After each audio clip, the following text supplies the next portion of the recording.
주택 가격도 소위 올라간다 내려간다라는 그 가격을 전망하는 모형을 만들 수가 있는데 네. 동시에 그 가격 모형이 아니라 이 내재 가치가 얼마인지 좀 가치를 똑같이 계산하는 그런 네. 가치 측정 모델을 만들 수가 있거든요. 그러니까 이렇게 얘기하면 조금 복잡하게 들리실 수가 있는데 삼성전자나 하이닉스로 예를 들어 보면은 네. 뭐 하이닉스로 예를 들어 볼게요. 쉬우니까요. 네네. 하이닉스 같은 경우에는 주식시장에서 거래가 되는 주가인데 증권인데 하이닉스 주가가 올라간다 내려간다 이런 얘기도 하지만요. 네. 하이닉스 주가가 비싸다, 싸다 이런 얘기도 하거든요. 그쵸.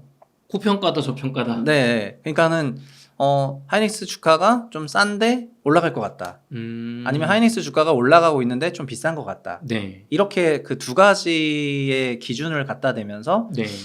좀 올라갈 것 같은데 비싸니까 사지 말까? 아니면은 올라갈 것 같은데 비싼데 올라갈 것 같으니까 살까? 아니면은 막 이런 여러 가지 전략들이 나오거든요. 그쵸. 그런데 제가 주식시장에서 10년 넘게 애널리스트 활동을 했고 제가 분석하는 기업들에 대해서 이렇게 싸다 비싸다 평가할 수 있는 게 소위 밸류에이션이라고 하는 가치 평가 모델이었는데 네. 저는 제가 분석하는 대상에는 다 이런 가치 평가 모델이 있었고 네. 다른 모든 애널리스트들과 모든 이코노미스트들도 다 본인들이 운용을 하는 모형 모델들이 있었어요.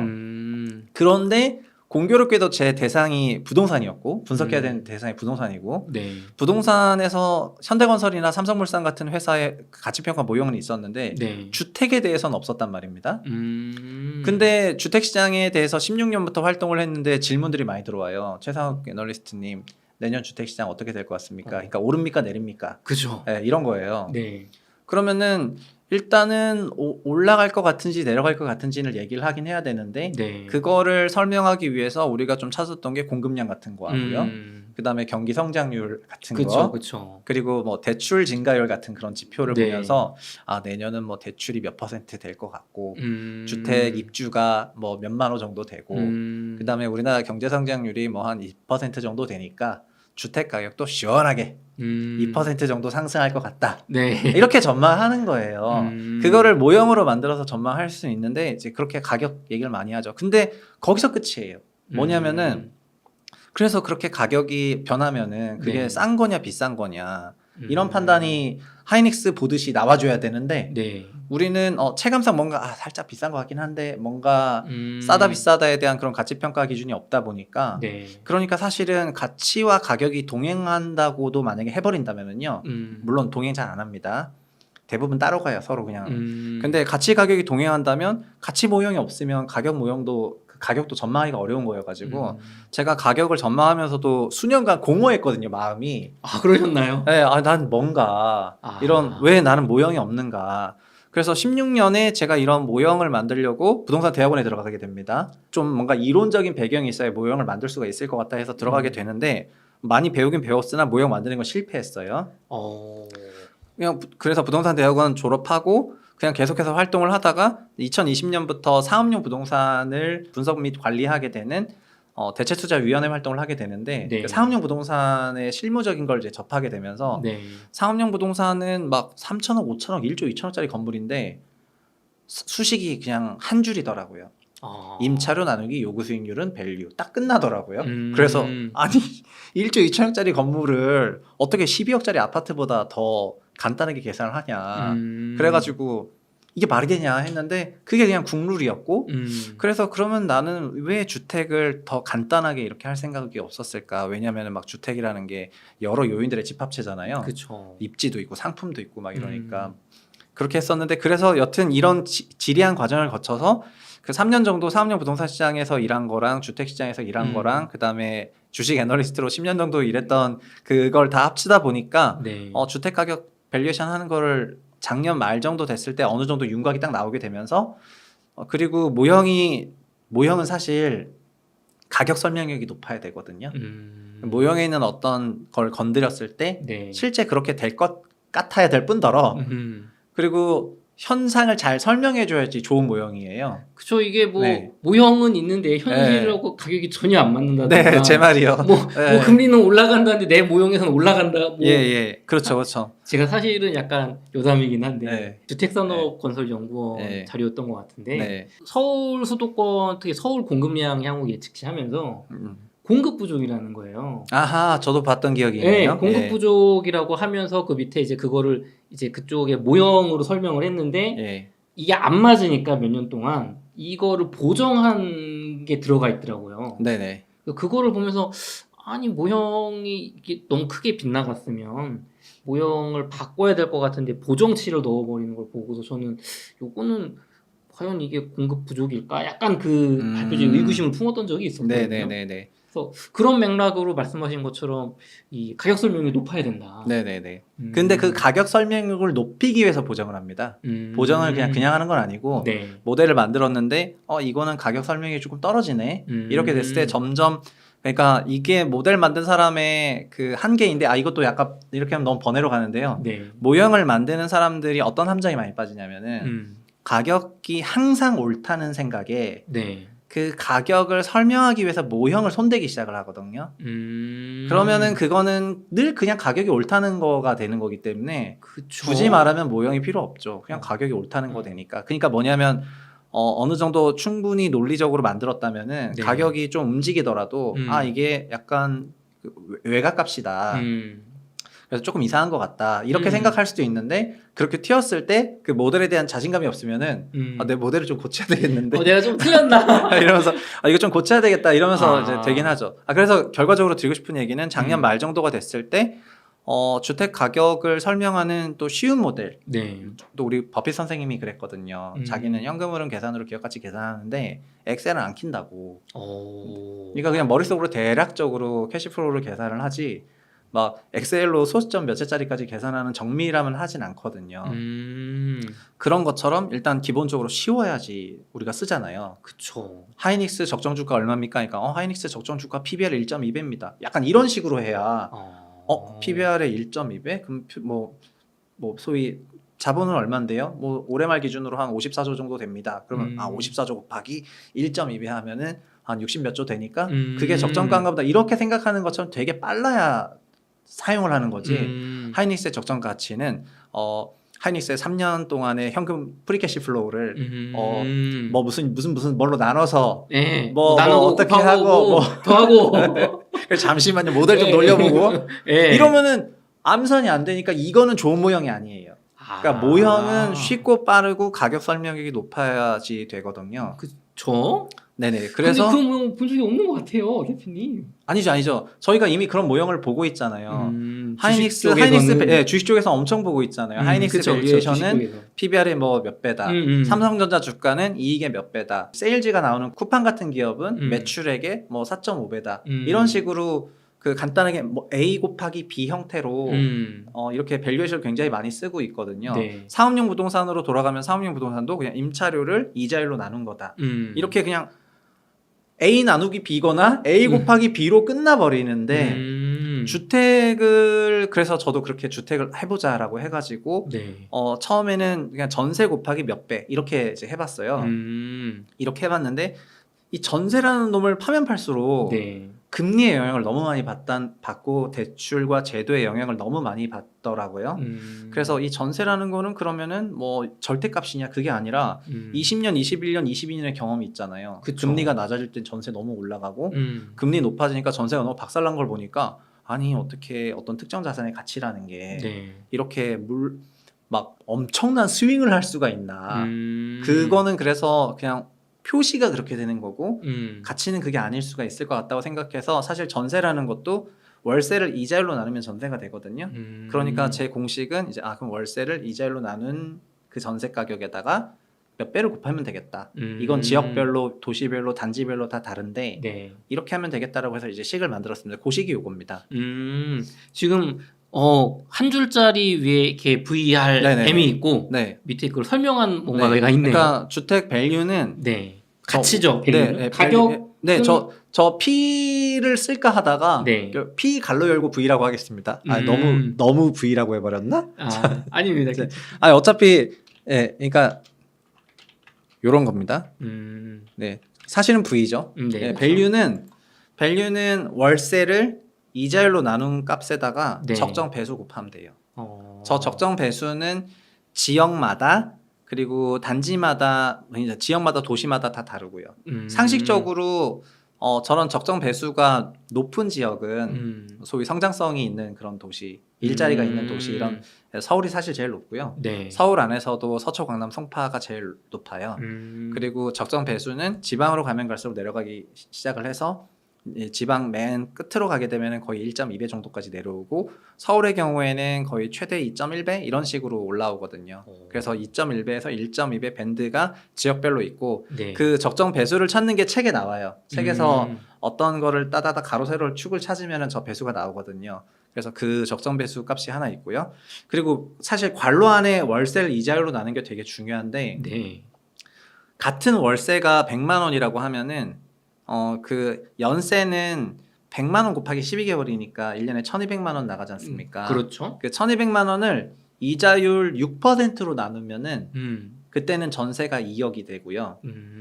같은 1,200만 원을 4%로 나누면은 네. 이제 그때는 전세가 3억이 돼요. 4억 곱하기 3%는 1,200만 원이니까 그렇죠. 이제 3억이 돼요. 그럼 2억에서 3억 됐죠. 네. 그러면은 이자율을 2%로 나누면은 네. 그땐 6억이 돼 버려요. 1,200만 원을 2%로 나누면 6억이 돼 버리고 네. 마찬가지로 극단적으로 이자율이 1%가 되면은 12억 원이 돼 버리거든요. 그러면은 이게 어떤 의미냐면은 저희가 코로나 이전을 생각을 해 보겠습니다. 당시에 월 100만 원 정도를 받는 어떤 아파트가 있었는데 이 아파트의 전세는 약 3억 원 정도 되었었습니다. 그 당시 금리는 4% 정도 됐던 거고요. 네네. 그러니까 1,200만 원, 4% 3억 정도의 전세였는데요. 네. 금리가 2%로 내려가 버렸어요. 코로나가 찾아와서. 그렇죠. 절반으로 내려갔어요. 네. 그러면은 1,200만 원은 고정인데 네. 금리가 2%니까 전세가 6억으로 튀었고요. 이게 우리가 경험한 전세 대란. 네. 임대 3법 때문이 아니었나요? 아니 임대 3법은 이게 불을 질렀죠. 네, 6억을 소위 뭐 7억으로 만들었죠. 근데 구조적으로는 네. 금리가 변하면서 나왔고요. 네. 그래서 저 전세가 3억에서 6억으로 가니까 네. 그럼 매매는 어떻게 되냐? 만약에 멀티플 적정 배수가 고정값이면은 매매가 네. 어떻게 되죠? 만약에 서울 2배였다고 해볼게요. 네. 그러면 3억 전세인 지역에서 서울이 경기도의 지역이라고 보고 3억 전세에서 경기도 한 2배면 6억 매출 6억 정도 되는 가격이었는데 네. 전세가 6억 돼 버리고 2배는 고정이면은 이제 12억이 돼 버렸네요. 그쵸. 네. 되게 기시감 있는 것 같지 않습니까? 이거 그때 가격이 엄청 폭등했던 그 자, 기억이 좀 나네요. 자, 폭등했죠? 네. 폭등하고 나서 2022년에 하느니 기준금리 쫙 인상을 하기 시작을 하면서 네. 전세 가격이 빠지기 시작했는데 네. 월세는 1,200만 원으로 그대로인데 네. 이자율이 2%에서 다시 4%로 와버리니까 전세가 다시 3억으로 돼버렸고요. 그쵸. 예, 그러면 배수가 고정이면은 다시 매매가가 6억으로 가버리는 거잖아요.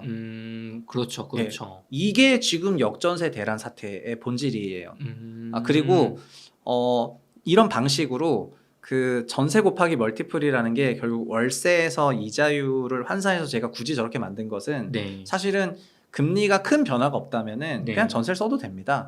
근데 지난 3년 동안 금리가 변하면서 전세 가격이 얼마나 너를 뛰는지를 경험을 했기 때문에 네. 그 실질적인 월세액 자체는 크게 안 변했어요. 네. 2, 3년 전이랑 비교하면은 그때 예를 들면 월세 100만 원짜리 집이 현재는 월세 한 110만 원 내거든요. 그러니까 월세는 올라갔습니다. 순 월세는 올라갔는데 네. 금리 스윙으로 전세가가 환산된 값이 너무나 크게 변했고 그것 때문에 매매가가 너무나 크게 변해서 매매가 변동이 진짜 엄청나게 급하게 나타난 거다. 이렇게 말씀을 드리고 싶습니다. 그리고 저 시기에 네. 사실은 앞으로 시장 전망도 다 들어가 있거든요.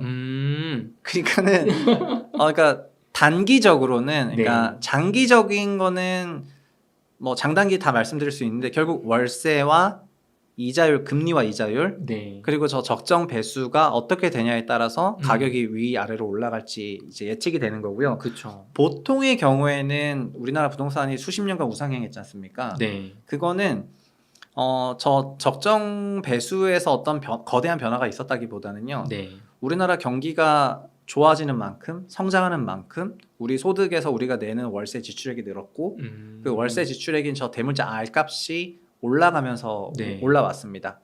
네, 그리고 이자율 같은 경우에는 2011년부터 추세적으로 2018년까지 좀 내려오는 구간에 있었거든요. 미세하게. 그러니까 월세도 살짝 올라가는데 이자율도 슬금슬금 내려오고 있으니까 이제 환산 전세액이 커지잖아요. 그렇죠. 네, 그래서 전세액이 이렇게 쭉쭉 커지면서 매매 가격은 당연히 그에 비례해서 더 커졌고요. 네. 근데 재미있는 건 뭐냐면은 우리나라 가구들이 저 월세 지출액을 우리 가구 소득 평균의 한 20%를 지난 20년간 해왔습니다. 그 얘기는 뭐냐면은 2021년에 임대차법 대란, 2020년, 21년에 막 어마어마한 임차료 상승이 있었지 않습니까? 그렇죠. 그럼 우리가 한 지난 20년간 자기 소득이 20%만 내다가 그때 그럼 우리가 40% 냈을까요? 2배 올랐으니까? 뭐 그런 거 아닌가요? 아닌가요? 그게 아니라는 거죠. 똑같다는 거였어요. 20%만 했나요? R값은 대문자 R은 똑같다는 거였어요. 대문자 R은 똑같은데 네. 환산 전세만 3억에서 6억 가니까 네. 근데 3억에서 6억 갔지만 왜 우리 부담은 똑같았냐면은 3억 전세일 땐 4%로 돈 빌렸는데 네. 6억 전세일 땐 2%로 돈 빌리니까 이자가 똑같아가지고 그래서 우리의 실질 주거비 지출은 그냥 퍼센티지가 동일했거든요. 물론 일부 세대는 그 월세 올라간 거나 전세 올라간 거를 다 냈지만 그러니까 저게 금리 변하면서 이렇게 기계적으로 움직였던 그 배경이 있는 것 같습니다. 그러니까 장기적으로 우리나라 주택시장이 50년간 계속해서 꾸준히 우상향했던 거는 경제 성장률에 따라서 저 월세 지출액이 꾸준히 우상향했던 거 네. 그리고 이자율 부분이 장기적으로 슬금슬금 우하향했던 거 뭐 3%대부터 1% 초중반으로 계속해서 내렸다가 코로나 때 0.5 갔다가 다시 올라왔는데 그런 것들이 복합적으로 반영된 결과라고 생각하시면 될 것 같습니다. 야, 이게 또 대표님 말씀을 듣고 보니까 정말 이 이자율, 금리, 네. 그다음에 월세 어떤 GDP 상승에 따른 월세 지출의 상승. 이걸로 지금 서두에 말씀하신 것처럼 심플하게 어떤 가격을 설명할 수 있는 모델인 것 같아요. 예. 그럼, 실제로 단지별로 적용해도 잘 맞아요. 그럼 요거를 아마 지금 이 영상을 보시는 네. 시청자분들은 아마 그런 생각하실 것 같아요. 네. 저거 너무 탄순하잖아. 이런 거 가지고 이게 맞겠어? 그냥 뭐 금리나 요즘 뭐 금리 많이 떨어지고 오르고 하니까 이게 어떤 가격에 말씀하시는 거 뭐 맞춘 거 아니야? 네네. 그런 생각을 하시면서 개별 단지로 과연 이게 맞을까? 혹은 뭐 네. 개별 지역으로 뭐 서울이라든가 경기도라든가 뭐 송파구라든가 이게 과연 맞을까?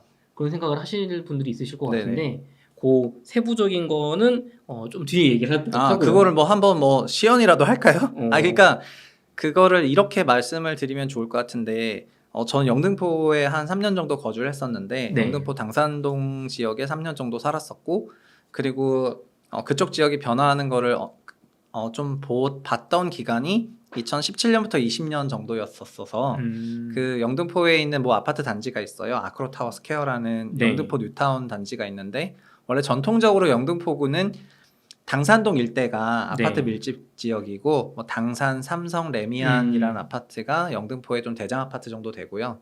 그리고 당산, 삼성, 레미안 아파트는 그 당산동 아래쪽으로는 물레동이라고 있는데요. 네. 그 물레동에 물레자이라는 아파트가 있는데 네. 2000년대 초중반에 GS건설이랑 삼성물산이랑 경쟁 구도일 때 거의 동시 시점에 분양을 하면서 서로 막 자존심 싸움을 했던 유명한 단지들이 있었습니다. 네. 근데 결과적으로는 9호선의 등장과 함께 네. 당산 삼성 레미안의 이제 완승으로 끝났는데 물레동은 그 이후에 성수동을 닮아가는 좀 힙스터들의 성지로 조금 바뀌면서 동네 분위기가 어쨌든 거기 두 군데 다 되게 재밌는 그런 동네 지역입니다. 근데 영등포동은 영등포 역사 앞에 그 타임스퀘어 부지 경방백화점 있는 그런 지역이 타임스퀘어로 바뀌고 이러면서 약간 너무 한 80년대 90년대 구도심이 있는 지역이다 보니까 이제 노후와 밀집도와 그 이제 뭐라 그럴까 번화가가 너무 가까워서 소위 주거지로 적합한 동네는 아니었는데 그래서 뉴타운 사업화 됐거든요. 이게 신길이나 아현이나 다 이렇게 바뀌었잖아요. 그 영등포 뉴타운 사업의 일환으로 그 맨 꼬다리에 있는 북쪽에 있는 아파트 단지 중에 하나가 아크로타워 스퀘어라는 이름으로 바뀌었는데 영등포의 아크로라는 네이밍으로 분양을 하니까 2017년 당시 현직 애널이었는데 관심이 가가지고 갔죠. 가서 조합원 입주권이 얼마냐? 그다음에 당시엔 저도 서울에 살 제 집을 영등포나 마포 쪽에 알아보고 있었기 때문에 정말 실매수의 목적으로 이제 갔었거든요. 가서 막 이런저런 설명 듣고 하고 나서 그다음에 돈이 모자라서 그 당시에는 못 샀었는데 근데 그게 지어지고 나서 보니까 진짜 너무 멋있게 지어진 거예요. 그래가지고 이거 뭐야 이렇게 멋있게 지어질 수가 있나? 약간 이러면서 진짜 하여튼 역시 사람은 상상력을 가져야 돼. 약간 이제 이런 생각을 하면서 그 지역이 이렇게 바뀌다니. 네, 그 지역이 했는데 그 영등포 아크로타운 아타스라고 부를게요. 그 아타스 단지 35평 기준으로 현재 월세 평균이 약 320만 원 정도 돼요. 그러면 320만 원 지금 써보세요. 네. R값이 320만 원이죠. 네, 그렇죠. 네, R 320만 원. 근데 우리는 그 전세로 환산하려면 이걸 12개월 연세로 바꿔야 되니까 그쵸. 320만 원 곱하기 12개월. 그러면은 3,600에 그렇죠. 3,840. 오, 좋습니다. 좋습니다. 네. 그럼 우리가 저기서 이자율을 적용해야 되잖아요. 네. 저기서 무슨 금리를 적용하는 게 맞을까요? 기준금리는 사실 어떤 우리가 거래하는 시장금리는 아니고 네네. 사실 우리는 뭐 신용대출이라든가 특히 집을 구매할 때는 주택담보대출을 많이 하니까 그렇죠, 그렇죠. 저는 개인적으로는 주택담보대출 금리가 들어가는 게 맞지 않나 싶어요. 아하, 네. 좋습니다, 좋습니다. 근데 월세를 받는 입장에서 임대인 입장에서 생각을 해보면은, 네. 그러니까 임대인이 원하는 자기의 그 요구 수익률이 있을 거 아니에요. 나는 그쵸. 이거를 임차해서 한 몇 %는 벌어야 내가 대출 받고 돈 빌려서 이거보다 좀 더 벌린다. 네. 라고 하는 그 임대인의 그 월세 기대 수익률이 있는데, 그 기대 수익률이 사실은 우리나라 같은 경우에는 전월세 전환율이라는 희한한 이름으로 발표가 되고 있습니다. 저거는 전세와 월세가 전환될 때의 금리를 말하는 건데요. 네. 저게 왜 월세 기대 수익률이냐면은 네. 이런 거예요. 4.8%야? 그럼 월세 받을만 하네. 월세로 가겠다. 이런 거고요. 네. 4.5야? 너무 낮다. 이건 나 음. 월세 못 받아. 그러면 나 그냥 전세로 둘래. 음. 약간 이런 식으로 임대인이 좀 선택을 할 수 있는데, 일단 지금은 자세한 내용은 책에 있으니까 네. 뭐 따라가고 네. 전월세 전환율을 써야 되는데, 전월세 전환율을 인터넷 검색으로 그냥 치시면은 네. 지역별 월별 전월세 전환율이 전체 주택, 아파트, 단독주택 다 나와요. 근데 지금 영등포구는 현재 얼마냐면은 4.8%예요. 4.8%. 네, 4.8%를 써보자고요. 네. 그러면 이제 이 정도 되면 계산기가 네. 필요하잖아요. 이거는 제가 암산으로 안 될 것 같습니다. 그러면 3,320만 원 곱하기 12개월 네. 나누기 0.048 하게 되면은 정확히 8억이 나오네요. 어. 정확히 8억이 나오는데 이게 그러니까 계산으로 의한 환산 전세액이잖아요. 그렇죠. 환산 전세액인데 실제 이 아파트 단지의 전세가도 지금 8억 정도 돼요. 오, 딱 맞네요. 네. 아니 그러니까 잠깐 뭔가 이상합니다, 대표님. 아니 뭔가 이상해요. 이럴 왜 리가 이상해? 없습니다. 어떻게 딱 맞지? 이거 아니, 가격이 맞춘 거 딱 맞는 게 아닙니까? 아니고 네. 얼추 맞아요. 그러니까 모든 전세가 8억이라는 게 아니라 네. 어떤 건 7억 8천, 어떤 건 그쵸, 8억 그쵸. 5천인데 평균적으로 8억 정도 되고, 그게 왜 맞냐면은 네. 그 전월세 전환율이 지역마다 달라요. 지금 영등포구는 4.8%인데 네. 서초구는 4.4%고 그 다음에 뭐 경기도로 가면 5.1%가 있고 네. 이게 완전 진짜 전북 저 최끝단으로 가면 7.5%도 있어요. 아. 그래서 저거가 분모로 들어가다 보니까 네. 금리가 낮으면 낮을수록 아까 저희 환산전세가 커지는 거를 경험했잖아요. 그렇죠. 고작 1200만 원이 2% 가면 6억인데 1% 가면 전세 12억 되는 걸 아까 그쵸. 경험했지 않습니까? 그렇죠. 그렇죠. 그런 것처럼 이 0.1%에 따라서 사실 되게 예민하긴 합니다. 아.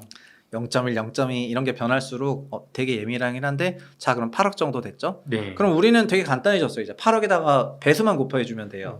어. 8억에 몇 배를 딱 곱하면 되는데 저 배수도 지역마다 이렇게 장기 배수가 형성이 돼 있어요. 수십 년의 데이터로 이제 뽑으신 그 배수라는 말씀이시죠? 그렇죠, 그렇죠. 네, 그거를 그 배수도 더 깊게 들어가면은요. 네. 그냥 나 여기 2배 줄게 이러면서 누적돼서 2배가 되는 게 아니라 네. 우리가 성장률이 높은 엔비디아 같은 종목을 볼 때 하고 네. 되게 성장률이 적은 저는 시멘트 커버했으니까 시멘트 시멘트 산업을 볼 때 하고 적용하는 배수가 다를 것 같지 않습니까? 그렇죠. 아무래도 좀 상식적으로 기술주 성장주라 그런 네. 어떤 그 전통적인 그런 거랑은 다르게 보죠. 다르죠. 그 다르다는 이유의 근거는 뭔데요? 뭐가 다른데? 성장률이 다른 거잖아요. 성장률이 다른 거예요. 그렇죠. 이게 상방이 다른 거죠. 상방이. 맞아요, 맞아요. 그러니까 우리가 부동산도 그렇게 보거든요.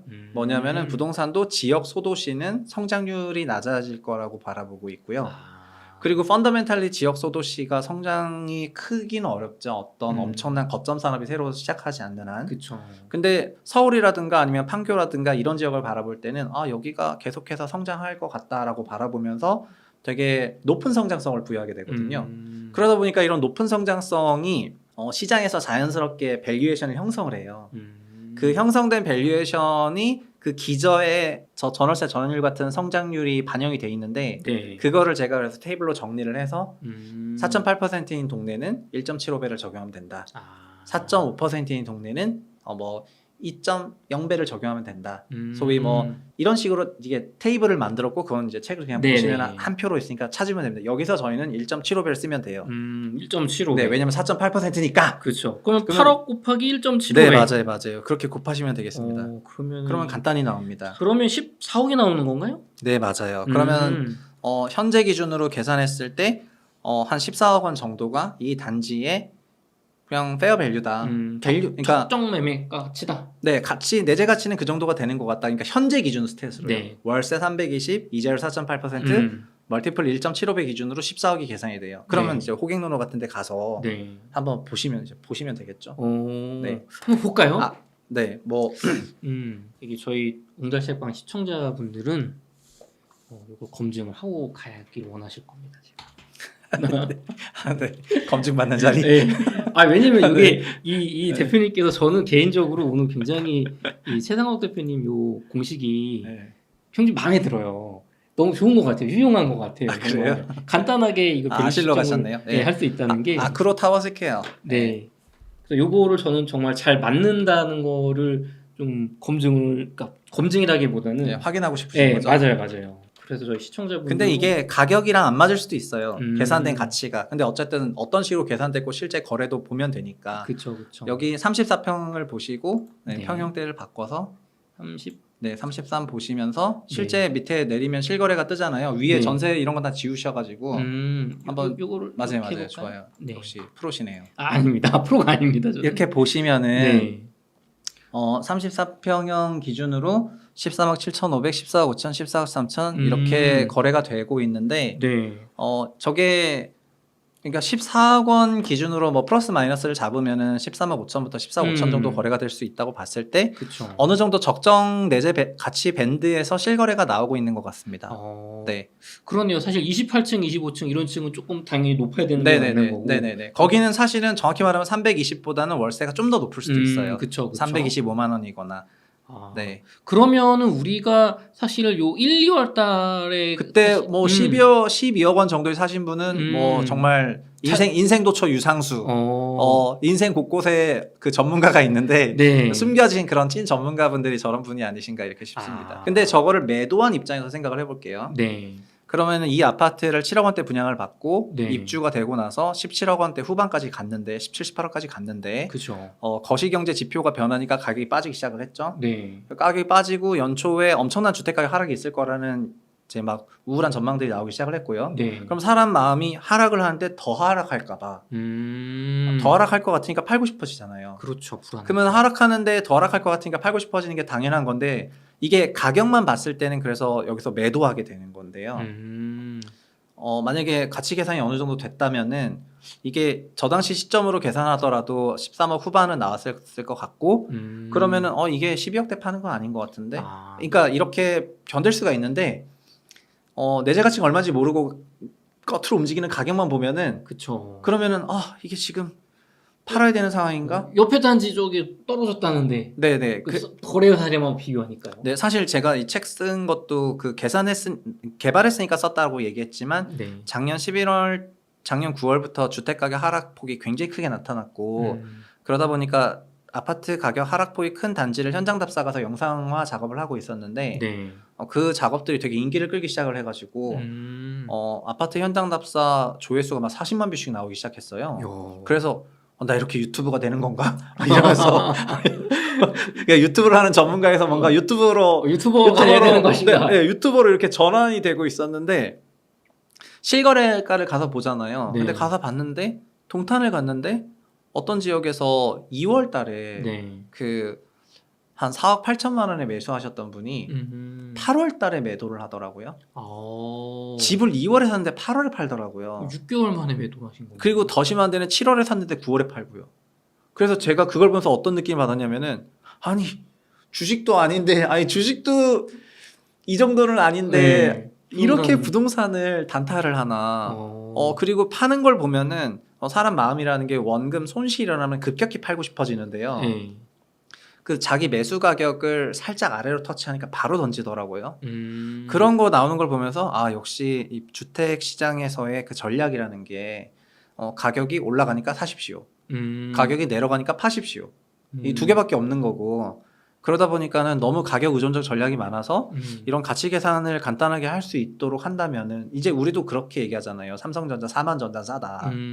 9만 전자 비싸다. 아 맞아요. 대충 알지 않습니까? 맞아요. 어느 정도의 그 뭐가 있잖아요. 네. 국룰이. 그렇죠. 국룰이 있는데 막 9만 전자 갔는데 아 9만 전자 싸다 이렇게 얘기하면은 9만 전자 비싼 가격인데 왜 싸다고 하는 거야? 라고 말을 할 수가 있는 건데 주택 가격 역시 저렇게 환산된 전세 가격의 적정 배수가 유지되는 것이 일반적이고 네. 저 환산 전세가 평소라면 제가 전세 쓰라고 했을 건데 네. 최근 3년 동안 금리 때문에 너무 스윙이 있어가지고 금리 영향이 예민하다는 걸 제가 보여주려고 네. 이렇게 한 거거든요. 그럼 여기서 전세도 한번 찾아보시면은 전세는 우리가 8억에 나와야 전세는 8억 정도 나왔잖아요. 그렇죠. 전세 한번 봐볼게요. 그러면 7억 9천, 8억 8천, 7억 6천, 7억 3천, 7억 4천, 8억 8천, 8억, 7억 9천 저렇게 이제 평균 8억 정도가 된다는 실거래 전세는 이렇게 환산된 전세금이랑 정확히 맞지 않지만 얼추 네. 8억대에서 위아래로 7억 5천에서 8억 5천 사이에서 위아래로 왔다 갔다 하면서 전세가가 형성돼 있었을 겁니다.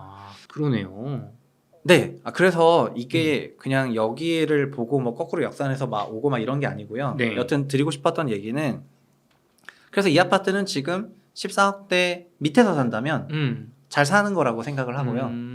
다만 그러면은 이제 올라갈 거 같냐 내려갈 거 같냐 이런 전망을 해야 되잖아요. 그렇죠. 이 올라갈 거 같냐 내려갈 거 같냐는 그 전망에 뭐가 제일 중요한지 저희는 이미 다 말했지 않습니까? 네네. 뭐가 중요합니까? 월세. 월세. 네. 그다음에 결국 금리. 전월세 전환율, 금리. 전월세 전환율. 네, 전월세 전환율. 그다음에 배수. 배수. 배수는 뭐 도시구조 레벨을 건드리겠다는 거니까 이건 너무 오래 걸리는 얘기라서 배수는 거의 고정이 없다. 고정이라고 생각했을 때 뭐 내가 매수하고 매도하는 뭐 3, 4년 사이엔 이 변할 수 있는 레벨은 아니. 네, 갑자기 뭐 서울이 뭐 이제 그 소도시가 되는 건 아니니까요. 그렇죠. 그렇죠. 네, 그리고 오히려 이렇게 뭐 개발되고 좋아지고 입지 환경 좋아지고 이러면 보통 배수가 올라가요. 근데 그러면은 단기적으로는 월세와 금리가 되게 예민한 거예요. 월세와 금리가 되게 예민하고 그러면은 금리 부분을 조금 건드릴 수밖에 없는데 제가 한 페이지를 더 보여드리고 싶은데요. 네네. 우리가 그 환산 전세를 계산할 때 전월세 전환율을 썼는데 네. 이 전월세 전환율이라는 것도 시장에서 그냥 쓰는 게 아니라 저희 한 10년 전쯤에 어떻게 했냐면은 그 전월세 전환율이 사실은 많이 쓰이고 있어요. 그 당시 저는 임차인이었으니까 네. 예를 들면 전세 2억 살다가 네. 전세 1억에 월세로 바꾸고 싶다. 그러면은 전세금 1억이 내려가지 않습니까? 그렇죠. 그러면 월세 얼마나 받아야 되냐? 그렇죠. 그렇죠. 그걸 할 때 그때는 1억에 한 50만 원 받았어요. 그러면 1억에 월 50만 원이면 연 600만 원이고 그렇죠. 1억에 600만 원이면 6%니까 이 당시에는 전세를 월세로 전환할 때 6% 정도 됐습니다. 근데 코로나 바로 직전에 2019년, 2020년 가니까 1억에 30만 원 받더라고요. 맞아요. 저 25만 원도 봤어요 그때. 네, 그 1억에 25만 원은 25만 원 곱하기 12개월 하면 300만 원이죠. 그렇죠. 네, 네네. 네, 그러면 1억에 300만 원은 3%라는 거고 전 월세 전환율이 3%까지 내려갔다는 건데 그래서 이 전월세 전환율은 사실은 시중 기준금리 영향을 좀 많이 받고 그게 요 차트인데요. 왼쪽 차트인가요? 네, 왼쪽 차트고 오른쪽 차트 둘 다 똑같은데 지역이 다릅니다. 아. 왼쪽은 서울 수도권인데 네. 그 서울 수도권에 2011년부터 저게 2011년부터인 건 11년부터 데이터밖에 없어서 네. 저거를 갖고 왔는데 2011년에 우리나라 기준금리가 몇 퍼센트였냐면은 한 3.3에서 3.25%. 우리나라 기준금리 맨 밑에 회색 바가 저겁니다. 네네. 그리고 저 파란색이 서울의 전월세 전환율인데 그 당시 무려 7%. 와. 오. 1억에 7억이니까 1억에 한 60만 원 받았던 거예요, 이때는. 네, 1억에 한 60만 원 받았고요. 네. 그러다가 기준금리가 장기 우하향 추세를 타기 시작을 하죠. 네네. 그러면서 전월세 전환율도 빠르게 내려오지 않습니까? 전월세 전환율도 정말 요 회색 그래프처럼 네, 방향성은 네, 이제 내려가는 방향. 추세적으로 내려오죠. 왜냐하면 기준금리가 내려갔다는 건 임대인 입장에서 네. 조달금리가 싸졌으니까 그렇죠. 내가 이제는 6%안 받고 내가 5% 조달했을 때는 뭐 6% 받아야 됐지만 이제는 3% 조달하니까 뭐 4.5%도 만족한다. 이렇게 되니까 자연스럽게 전월세 전환율이 내려오게 되거든요. 그래서 전월세 전환율이 내려오면서 어디까지 내려오냐면 4%대까지 내려오기 시작을 하고 그러네요. 네. 그리고 저 부동산원 데이터는 코로나 기간에 저 기간이 이제 일자로 표시가 되는데요. 전월세 전환율이 되게 4%로 플랫하게 표시가 네. 되는데 이제 KB에서도 이거를 이렇게 지역별로 디테일하게 나뉘는데 서울, 수도권, 경기를 발표를 하는데요. 이제 KB에서 발표한 게 저는 좀 더 확실히 KB는 예민하긴 하다 이렇게 느끼는데 KB는 저 전월세 전환율이 코로나 기간에 확 내려와요. 3%로. 그러니까 월세 25만 원 있는 거예요. 약간 그게 우리 네. 경험이랑 좀 더 맞는 네, 것 같아요. 맞아요. 좀 더 경험과 설명은 되는 것 같습니다. 근데 KB는 안타깝지만 구 단위로 발표를 안 하고 있고 그래서 제가 이거를 그냥 활용을 하고 있는데 네. 저걸 보면 그럼 지금 기준금리가 3.5%까지 올라갔죠. 그래요. 이거는 예전에 2011년, 막 12년 이때 3% 초반대를 지금 사실 넘어서는 레벨이거든요. 근데 뭐 저는 기준금리가 3%를 장기간 유지할 거라는 생각은 저도 안 합니다. 그냥 우리나라의 성장률이 잠재 성장률이 2%대라면은 뭐 2%대거나 그보다 약간 낮은 수준에서 기준금리가 움직일 거라고 생각하고 있는데 네. 그래서 지금 당장은 아니어도 소위 10년 안에는 네. 뭐 한 1.75나 2.5 그 사이 어딘가에서 놀고 있을 수 있다 이렇게 생각을 합니다. 근데 그렇다 하더라도 그게 그 시점에 전월세 전환율을 역산해서 과거를 반추해서 보면은 네. 서울도 한 5% 넘었었거든요. 그리고 3월 기준 서울시 전체 전월세 전환율이 4.8%로 올라왔는데요. 네.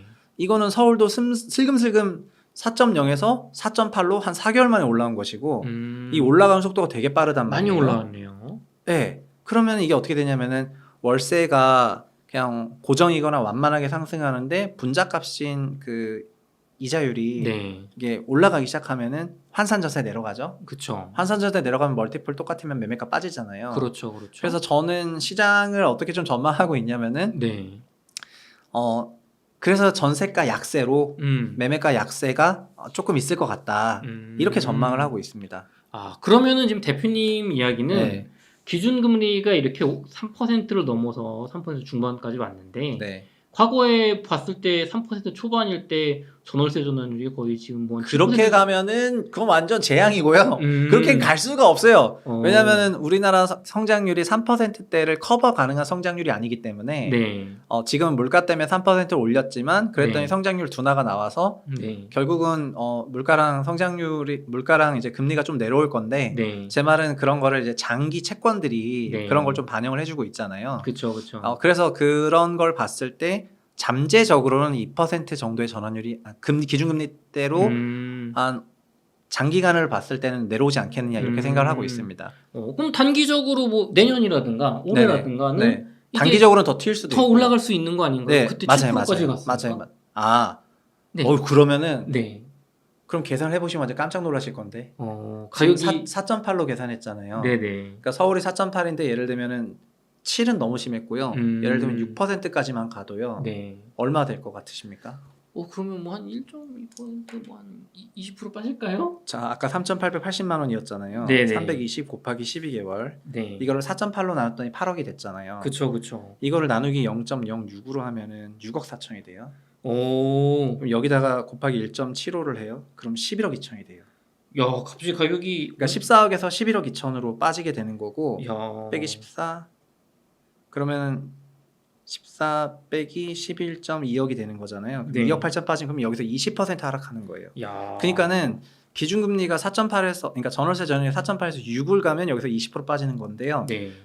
전 요만큼은 안 보고 있습니다. 지금 이거는 이제 아니 저의 생각인 거고. 네. 저는 잘 모르는 요것만 그래프만 보고 말씀드린 거예요. 기계적으로. 그쵸. 그렇게 생각하실 수 있는데 저는 이제 저 3.5라는 게 네. 되게 이 장기간에 걸친 기준금리라는 거는 이렇게 네. 스윙을 좀 하지만 단기간으로 올라갈 수 있는데 네. 이건 역시 영원하기가 어려우니까 좀 더 장기 시계열로 보는 게 맞다고 생각을 하고 그 이전 레벨대로 돌아오는 게 우리의 평균 레벨로 회귀하는 거라고 생각하고 있습니다. 그러면은 한 어느 정도 몇 % 정도로 그럼 예, 저는 서울이 네. 지금은 주택 가격 가장 좋았던 기간에 서울시 전체 평균이 4에서 4.5% 사이였어요. 저는 그게 5에서 5.5로 올라간다고 생각을 하고 있어요.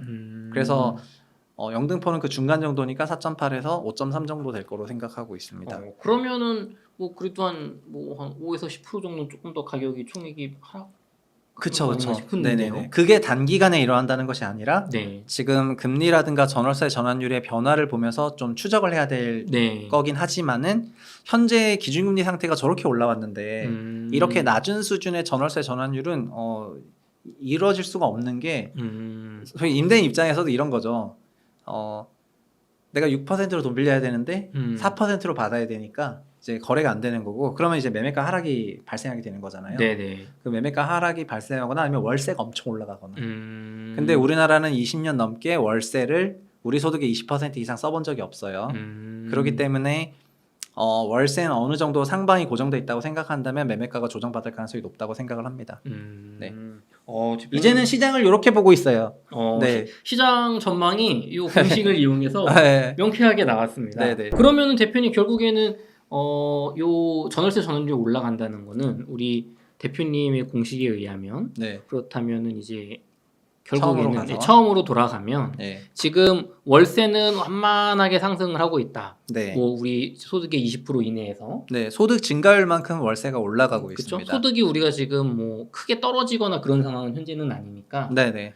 그럼 얘는 완만하게 상승한다고 봤을 때 네. 결국에는 요 이자율이 큰 핵심이 될 것 같은데 네네. 전월세 전환율이 지금보다는 단기적으로 조금 더 올라갈 거라고 보시는 거죠? 네, 현재는 단기 기준금리가 너무 높아서, 너무 높아서. 그 압력을 좀 받을 거라고 생각을 해가지고. 그러면은 네. 요거를 이제 나눠봤을 때가 결국에 어떤 전세 가격이라는 건데. 그렇죠. 그럼 전세 가격이 지금보다 낮아진다는 얘기잖아요. 네, 맞아요.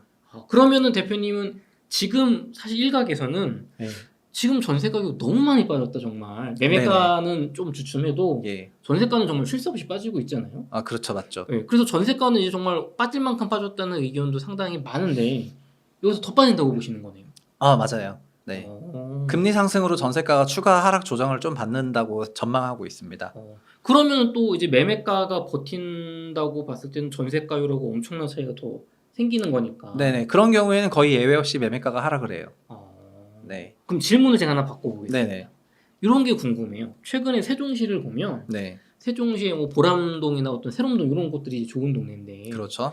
그쪽에 뭐 33평 아파트 뭐 이제 중심 분야 외곽에 따라 조금 다르겠지만 33평이 한 6억 정도, 뭐 한 6억 2천 정도, 요 정도 거래가 실거래가 나오고 있거든요. 네네. 그런데 전세가는 뭐 2억 3억 수준 레벨이잖아요. 맞아요. 네. 아, 좋은 질문 하셨습니다. 네. 그러면은 요 우리 대표님 요 공식에 네. 의하면 이거 좀 안 맞는 거 아닙니까? 아, 뭐가 안 맞는데요? 거긴 멀티플이 높은 거예요. 세종시는 네. 2.5배를 스스로 주고 있어요. 아, 배수를? 네. 거기는 그냥 멀티플이 높은 거예요. 아, 배수가 높기 때문에. 네. 세종시 사람들은 어떻게 생각하냐면은 네. 세종시는 계속 있을 거라고 생각하고 네. 계속된 정부의 투자가 있을 거로 생각을 하고 그 도시 자체의 멀티플을 스스로 높게 주고 있습니다. 네. 그리고 그 높은 멀티플이 언제 다른 도시처럼 정상화되는지 아십니까? 글쎄 뭐 개발이 다 끝나면 그렇게. 맞아요. 개발이 다 끝나면, 그러니까 성장하는 구간에는 멀티플이 높은데 네. 도시 개발이 다 끝나면 멀티플이 정상 회귀를 하게 되거든요. 근데 성장을 했다면 도시가 좋아졌기 때문에 임차료가 올라갈 거예요. 저기서 R값이 튀게 됩니다. 아, 전부 다 살기가 네. 좋아졌어. 네. 150만 인구 됐어. 네네. 그런데 저는 현재 세종시에서 좀 과한 멀티플을 스스로 주고 있다고 개인적으로 생각하고 있고 세종시가 그렇게 과한 멀티플을 받을 만한 그런 펀더멘탈은 아닌데 그냥 좀 미리 멀티플을 너무 주고 있는 게 아니냐. 하나가 더 있는데요. 네. 2020년, 21년에 GTX 역세권 주변에 매매가가 튄 거를 기억하시죠? 인도가 엄청 올랐어요. 예, 그런데 거기 전세는 많이 안 올랐었는데 네. 전세는 그냥 금리 효과 정도로 올라갔는데 뭐 매매가가 어마어마하게 올라갔었거든요. 네. 그거는 저기서 뭐가 갑자기 피 가격이 왜 올라간 거예요? 그 뭐 월세는 그것도 똑같이 그쵸. 멀티플을 미리 땡긴 건데요. 아. 사실은 멀티플이 변화가 없는데 네. 뭘 땡긴 거냐면요. 저 월세가 네. GTX가 준공된다면 지금 100인데 150 될 것이다. 음. 하고 월세를 땡긴 거죠. 아, 월세를 네. 미래 가치를 끌고 와서 100만 원이 예, 맞아요. 내가 임차료 예. 100만 원인데 이거 2년 150 될 것 같다. 150 될 거야. 예. 송도의 왜냐하면은 교통이 좋아졌으니까. 교통이 좋아지니까. 우린 그런 사례가 있는데 저희가 신분당선이 네. 그 용인과 수원까지 연결될 때 용인 네. 수지구 지역을 관통하게 되면서 네. 용인 수지구에 있는 아파트 가격이 임차료가 일제히 상승했거든요. 그거는 교통 요인이 부동산의 핵심 요인 중에 하나고 교통망 좋아졌으니까 좀 더 높은 주거비를 주고도 수지구에 살 법해진 거예요. 네. 그러니까 자연스럽게 올라간 건데 비슷하게 네. 그런 경험들을 다 있다 보니까 지금은 GTX가 없으니까 서울 통근통하기 어려워서 월세가 이 가격인데 네. 예를 들면 월 200만 원인데 GTX 다 건설되고 나면은 이게 월세가 한 250, 280 정도가 되는 거 아닌가? 이렇게 생각하면서 그러면 그렇게 됐을 때 매매 가격은 멀티플이 유지가 되면은 매매 가격은 지금보다 더 튀어야 되잖아요. 그렇죠. 그러니까 나는 그냥 미리 사겠다. 이렇게 그 로직이 나오게 되는 거예요. 그러면은 네.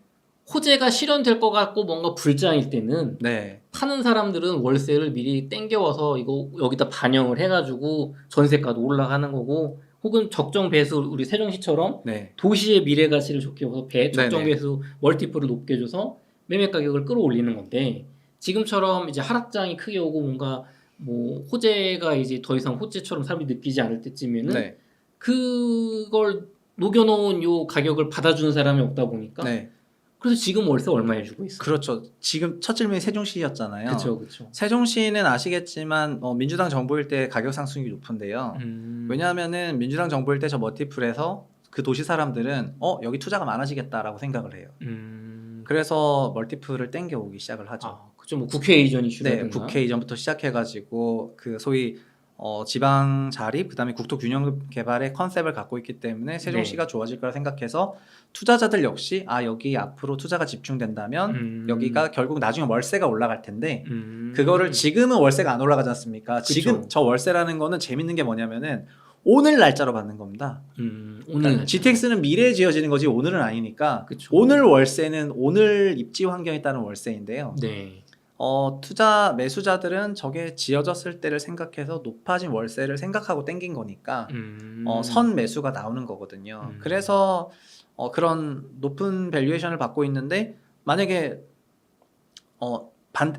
윤석열 정부가 됐어요. 그러면은 세종시에는 이제 뭔가 큰 투자가 없을 것 같다라고 만약에 생각을 해버렸다면은 네. 그러면 자연스럽게 저 멀티플이 네. 이제 하락을 하게 되겠죠.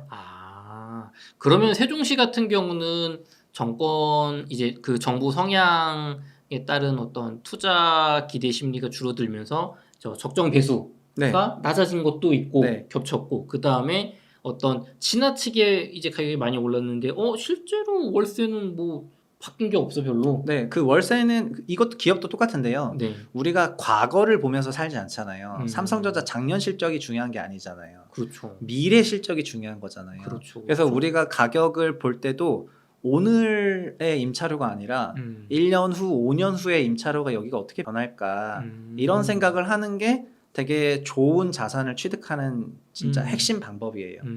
아니라면은 뭔가 좀 도시구조적으로 뭐 이제 이런 걸 잘 읽으신다면은 도시구조적으로 요 도시는 지금은 조금 별론데 나중에는 되게 여기가 좀 많이 좋아질 그런 도시 공간 구조라고 생각이 되는데 그거는 현재 임차료 상승보다는 좀 멀티플 상승에 좀 베팅하는 거기도 하거든요. 야, 이게 이렇게 되는군요, 대표님. 예. 좀 최상욱 대표님이 네. 지금 녹아들고 있습니다. 그렇습니까? 네. 체며들고 있습니다. 네네. 근데 저는 주식도 다 주식을 하시니까 이거를 이해를 하시는 거고 모든 자산 가격이라는 게 제가 처음에 말씀드렸다시피 주식 그 복잡한 것도 네. 이익 곱하기 멀티플이거나 매출액 곱하기 멀티플이거나 자기 자본 곱하기 멀티플이거나 사업용 건물 그렇게 복잡한 것도 네. 임차료 나누기 이자로 끝이더라. 그래서 되게 더 깊게 들어가면 끝없이 깊게 들어갈 수도 있지만은 네. 원리 원칙은 되게 간단한데 세종시가 그러면 저게 말이 안 되는데 이렇게 그냥 풀어서 보면은 그래서 그럼 여기서 공감하는 사람은 그래 네. 세종시는 높은 멀티플이 맞지. 계속 발전할 거야. 뭐 정권은 뭐 이렇게 계속 바뀔 수도 있으니까 계속해서 투자가 집중된다면 여기 언젠가 엄청나게 좋아질 것이다라고 생각하는 사람들은 지 가격에 서로 거래를 하게 되는 거고요. 네. 반대로 여기가 조금 현 임차료 수준, 결국 현 임차료는 현 전세 수준. 전세 수준을 봤을 때 너무 높은 하이 멀티플을 받고 있는 것 같다. 너무 높은 배수를 받고 있는 것 같다. 서울보다 더 높다니. 그래서 그럼 이건 조금 고평가인가? 라고 생각하게 되면 이분은 팔 수가 있는 거 아니에요. 그렇죠. 그러면 팔겠다는 사람, 사겠다는 사람 만나면 거래가 이루어지는 거고 그렇게 생각하시면 되겠습니다. 그러면은 결국에는 지금 세종시는 정말 이제 바닥 쳤다는 의견도 있고 또 혹은 나쁜 가격은 아닌데 네. 그래도 조금 조금은 더 조정이 올 수 있지 않을까? 네. 이런 이렇게 두 가지 의견이 크게 네. 있는 것 같거든요. 둘 다 맞는데 네. 세종시는 처음부터 프리미엄을 받았습니다. 다른 도시와는 다르게 다른 도시가 뭔가 좀 자생적으로 네. 만들어지고 물론 공공택지로 이렇게 만들어지긴 했지만 세종시는 뭐 전국 공무원들 그 중앙부처 공무원들 다 모아놨죠. 네. 그리고 수도의장 관련하면서 시작을 했기 때문에 소위 서울에 준하는 그 밸류에이션으로 이미 상장을 한 거예요. 그러니까 다른 뭐 3기 신도시 지역이 상장할 때 우리가 거기가 서울 된다 생각 안 하는데 그쵸. 여기는 참여정부 시절부터 거의 뭐 서울을 이장하네 마네 하면서 행정수도 복합 도시로 만들어졌으니까 그쵸. 그냥 이 도시를 바라볼 때 바로 서울 밸류에이션이거든요. 그러니까 서울이 기본적으로 전세가의 1.8배에서 뭐 2배 정도를 받고 있으니까 네. 여기도 기본적으로는 1.8배에서 2배를 받으면서 시작을 한 거고요. 야, 이게 저는 되게 공감되는 게 네. 최근에 제가 그 이야기하는 어떤 그 유명 유튜버 분이 계신데 부동산 투자 얘기를 나누다가 저는 대구가 조금 낫지 않겠습니까? 만약에 지방 투자를 하신다면 네.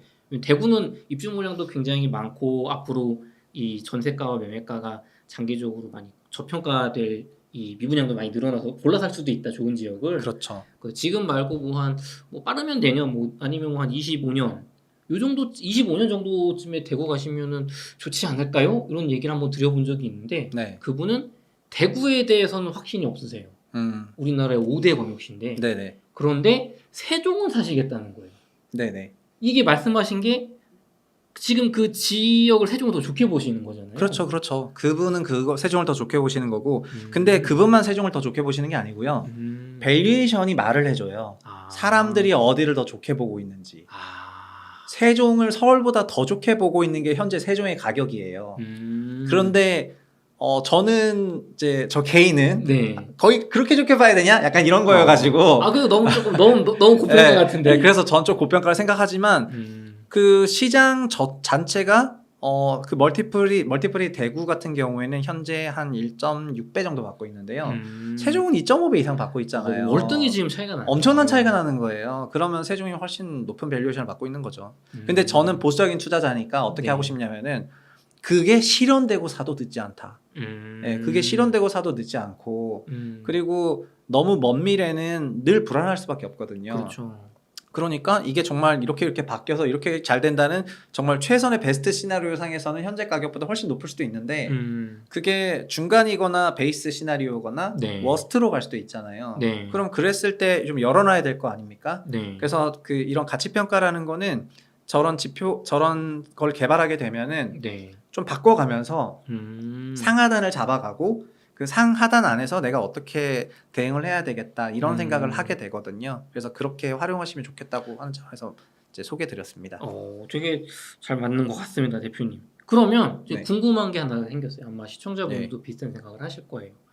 적정 배수가 지금 뭐 많게는 세종 같은 2.5배, 네, 그다음 적게는 1.1배까지 네, 그렇죠. 차이 난다고 하셨잖아요. 서울은 1.8에서 2.0배 지역에 따라서. 그럼 그냥 네. 2배라고 해볼게요. 네, 그러면은 전세가의 2배인 매매가가 적당하다라는 네, 거잖아요. 네, 그럼 전세가율 50%? 네, 그러면 우리가 2000 뭐 이제 13년에서 뭐 한 16년 요 사이 때 네, 한창 서울의 전세가율이 막 붙고 높이 올라오고 네, 어떤 특정 아파트 같은 경우는 5천만 원 갭이면 정말 아파트를 갭 투자한다. 3천이면 산다. 네. 그때는 그럼 이게 설명이 좀 안 되는 거 아닌가요? 이 질문도 되게 좋은 질문인데요. 네. 이 그림으로 그 사야 할 시점이랑 팔아야 할 시점을 말씀을 드릴게요. 네. 지금 사람들이 부동산에 대해서 사야 할 시점과 팔아야 할 시점을 판단하는데 제가 생각할 때는 그 주기가 너무 짧아요. 네, 그런데 부동산은 하셨던 것처럼 되게 오랜 기간에 걸쳐서 사야 할 시점을 줬었어요. 언제냐면은 임차료가 올라가는데 매매가가 안 올라갈 때가 풀매수예요.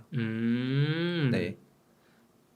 월세는 올라가는데 매매가는 네. 뭐 그러니까 떨어지거나 안 올라가. 월세든 전세든 이제 월세 전세의 그 스윙은 코로나 때 좀 나타났던 거기 때문에 그 기간을 제외하고 본다면 월세 전세가 올라가고 있다면 근데 매매가가 안 올라가면 사야죠. 왜냐면 기업으로 치면은 이익은 엄청나게 좋아지고 있는데 주가가 안 올라가고 있는 거예요. 그렇죠. 그리고 그 이익이 좋아지는 게 그냥 좋아지는 게 아니라 우리가 월세가 살기 안 좋은 곳에 월세 비싸게 주지 않습니다.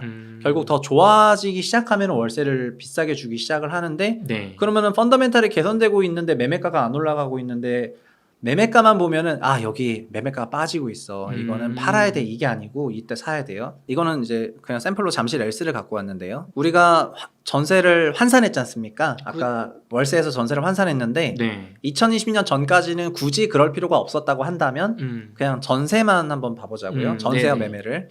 그러면은 요 잠시 렐스의 장기간 차트에서 요 2010년부터 요 한 다시 10억이 왔던 2014년까지 네. 이때 전세를 봐볼까요?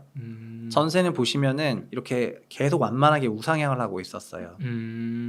매매가는 하향 조정 받다가 네. 다시 이렇게 살짝 오히려 갭이 더 좁아지고 있었고요. 네.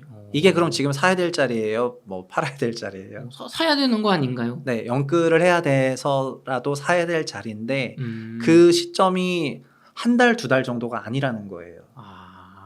이거는 거의 한 4, 5년에 걸쳐서 네. 이 주택을 아주 적극적으로 취득해도 되는 굉장히 그 좋은 매수 자리를 줬는데 이제 요때 매매가만 보면 어떤 판단을 하는지 아십니까?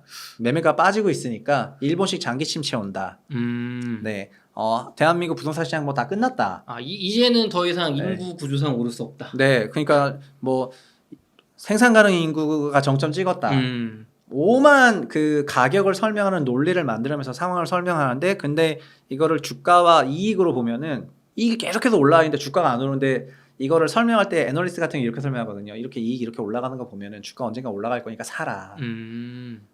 주가가 가만히 있으니까 사라 이렇게 얘기하지 않고 이게 지금 가치가 상승하고 있지 않냐 이러면서 이제 사라고 얘기를 하거든요. 네. 그래서 이때는 어마어마하게 샀어야 되는 자리고요. 네. 그 다음부터는 시장이 눈치를 채죠. 이거 임차료 이렇게 올라왔고, 그러니까 이 집을 사서 임차를 넣으면 이만큼 돈을 벌 수 있다는 거 환산 월세로 꽤 괜찮은 자산이 된 거예요. 그러니까는 그 다음부터는 임차료가 안 올라가더라도 매매가가 상승을 하기 시작을 하고요. 그 다음에 자기 제자리 찾아가는 거죠. 네. 네. 원래 그래서- 이 정도 임차료면은 가격 여기가 와야 되는 게 당연한 건데 너무 눌려 있어. 그래서 서두에 저 맨 앞에 P 갈로 V가 저게 항상 일치하진 않습니다. 네. 그래서 가격은 뭐 앞서거니 뒤서거니 하고 네. 그리고 아까 세종시 사례나 다른 지역 사례처럼 거기는 가격을 미리 그냥 가서 기다리는 거라고 생각할 수도 있는 거잖아요. 그쵸. 지금 임차료가 그만큼 가지 않았는데 근데 제일 좋은 상황은 현재 저 가격보다 밸류 값이 더 커질 때 막 커지고 있을 때 그때 사는 게 제일 좋은 사야 될 자리인 거고요. 그쵸. 가격이 결국엔 밸류로 따라갈 가능성이 제일 높으니까 그게. 네, 맞아요. 그거를 지금 너무 단기적인 관점에서 바라보시기보다는 좀 더 장기적인 관점에서 바라본다면 제가 드리고 싶은 얘기는 장기적인 관점에서 바라봤을 때 저 멀티플도 꾸준히 우상향해 왔거든요. 꾸준히 우상향해서 지금 적용되는 그 멀티플 자체가 아주 낮지는 않아졌고 그래서 저거는 요즘에 조금 논의하고 있는 게 막 인구랑 막 그 그쵸. 지방 소멸이랑 막 이런 게 나오잖아요. 네. 장기적으로 저 멀티플도 분명히 변하긴 할 거기 때문에 저것도 조금 의식하셨으면 좋겠지만 단기적으로는 이자율과 금리에서 만들어지는 전월세 전환율을 조금 보시는 게 중요하고 전월세 전환율이 지금 기준금리를 반영했을 때 지금보다 튈 가능성이 조금 높아 보인다. 추세적으로 튀고 있고 그러니까 환산 전세가 내려가면서 매매가 하향 조정 가능성이 있고 네. 다만 저거는 그래서 그 명목 수치가 막 변하는 거여서 어떻게 보면은 진짜 밸류 값은 아닌데 네. 그 운 좋게 그냥 금리가 막 이렇게 높아져서 전세가가 빠져서 매매가 빠졌는데 네. 월세는 아까 그 아파트로 했지만 아크로타가 320이 아니라 340대 있을 수도 있거든요. 그쵸. 그러면은 이제 그런 게 오히려 더 본질에 가깝다는 거니까 월세 데이터를 정말 꼭 보시면서 네. 이 내가 보고 있는 단지가 진짜 바닥을 잡아가는 과정인지 네. 어떤 부분에서 매매가가 변하고 있는 과정인지 좀 잘 판단하시면 좋겠습니다. 사야 될 자리도 팔아야 될 자리도 밸류는 좋아지는데 네. 가격은 빠지는 자리는 연끌 매수 자리고 밸류는 오히려 더 빠질 것 같은 구간인데 가격이 튀고 있다. 그럼 도망가야죠. 네. 야, 이게 공식을 이렇게 주시니까 네. 저는 되게 이게 도움이 많이 돼요. 지금 생각 정리도 그렇고 뭔가 사례를 맞출 때도 그렇고. 그럼 대표님 하나만 네. 더 여쭤보겠습니다. 네. 그러면 결국에는 요 공식에서 나온 이 밸류가 시장의 가격과는 항상 동행하는 건 아니다. 그거는 아까 보셨던 그쵸. 것처럼 네, 심지어 매우 오랜 기간 몇 년 동안도 다를 수 있다. 맞아요. 예. 그러면은 대표님 생각에는 사람들은 지금 전세가율이 뭐 50% 55%야? 이거는 떨어질 수밖에 없어. 왜? 너무 전세가 낮아 매매가에 네. 비해서. 그런데 요 공식을 따라서 적정 배수 멀티플이 뭐 1.9에서 2 정도 2.1이 나온 서울 같은 경우는 전세가율 50%가 그냥 밸류 아닌가? 네, 그렇게 생각할 수 있죠. 그러면은 근데 전세액 자체가 금리 따라 달라지잖아요. 그쵸. 예. 네. 그럼- 아까 저희가 아크로타워스퀘어 샘플 사례에서 4.8% 전환율일 때는 8억 전세였는데 네. 아까 6%까지 간다. 그쵸. 6%까지 가면은 그거 완전 확 내려와요. 네. 그러면은 네. 이제 그 밸류가 또 확 떨어지기 때문에. 그러나 그 부동산은 월에 320만 원 주는 부동산이라는 거죠. 네. 그러면은 결국에는 또 저 이자 금리 어떻게 보면 또 금리 영향도 굉장히 큰 거네요. 맞아요. 그래서 저 금리 부분은 이제 각자 생각을 하실 거니까 네. 저는 그런 말씀을 드리고 싶은 게 뭐냐면은 밸류에이션의 대가 다모다른 교수가 그 뭐라고 말씀하셨냐면 밸류에이션은 아트나 사이언스가 아니고 그냥 기회에 가까운 거, 크래프트의 공예에 가까운 것 같다. 하면 할수록 늘더라. 그냥 하면 할수록 느는데 저기 월세나 전환율이나 멀티플이나 막 적용하는 거를 막 반복적으로 하다 보면은 네. 나중에는 막 5초 만에 계산을 해요. 그냥 딱 보고 땅땅땅땅. 저는 이제 월세랑 전환율 값을 머릿속에 다 두고 있으니까 어느 지역 월세 얼마, 전환율 얼마, 그럼 환산 전세 얼마, 멀티플 이 지역은 몇 배. 그러면 이제 암산 딱 나오거든요. 그러면은 그거랑 실거래가를 딱 보면서 실거래가가 조금 밸류보다 낮게 거래되네? 이러면 좀 뜯어보는 편이고요. 네. 너무 높게 거래되면 높게 거래가 되는구나 이러면서 조금 무시하는 편인데 하면 하실수록 늘어요. 근데 그분이 하셨던 얘기 중에서 이제 그러니까 이 말씀을 조금 본인이 하셨으면 좋겠는데요. 네. 기회가 공예니까 하면 할수록 늘잖아요. 그래서 그쵸. 자기가 직접 해보셔야지 돼요. 자기가 보는 단지를요. 내가 이 방송 한 번으로 겨우 지금 1개 단지 했잖아요. 그쵸. 그래서는 안 되고요. 여기저기 막. 네, 그 단지도 2평형대, 저평형대, 2평형대 그리고 이 가정을 써봐가지고 월세도 하다 보면은 어떤 한 값이 나오는 게 아니라 어디는 뭐 20만 원 더 싸고 비싸고. 그러니까 한 달 평균 가격을 쓸지 3개월 평균 가격을 쓸지 왜냐면 한 달은 너무 스윙이 심하니까 3개월 평균을 쓸까? 뭐 한 1년을 쓸까? 아니야 지금 1년을 쓰면 좀 이상한 것 같은데 막 이러면서 저런 거를 계속해서 써보다 보시면은 훈련과 반복을 통해서 늘어요 스킬이. 그래서 이제 나는 이제 그 다음부터 눈이 생기고요. 지금 이거는 여기는 지금 이게 변하면서 올라가는 거고 이런 식으로 얼마든지 보실 수가 있을 거라고 생각합니다. 그래서 저는 DIY 그 Do It Yourself DIY 밸류에이션을 알려줬다고 생각을 하고 네. 그 DIY 밸류에이션은 하시면 된다. 하시면 된다. 알겠습니다.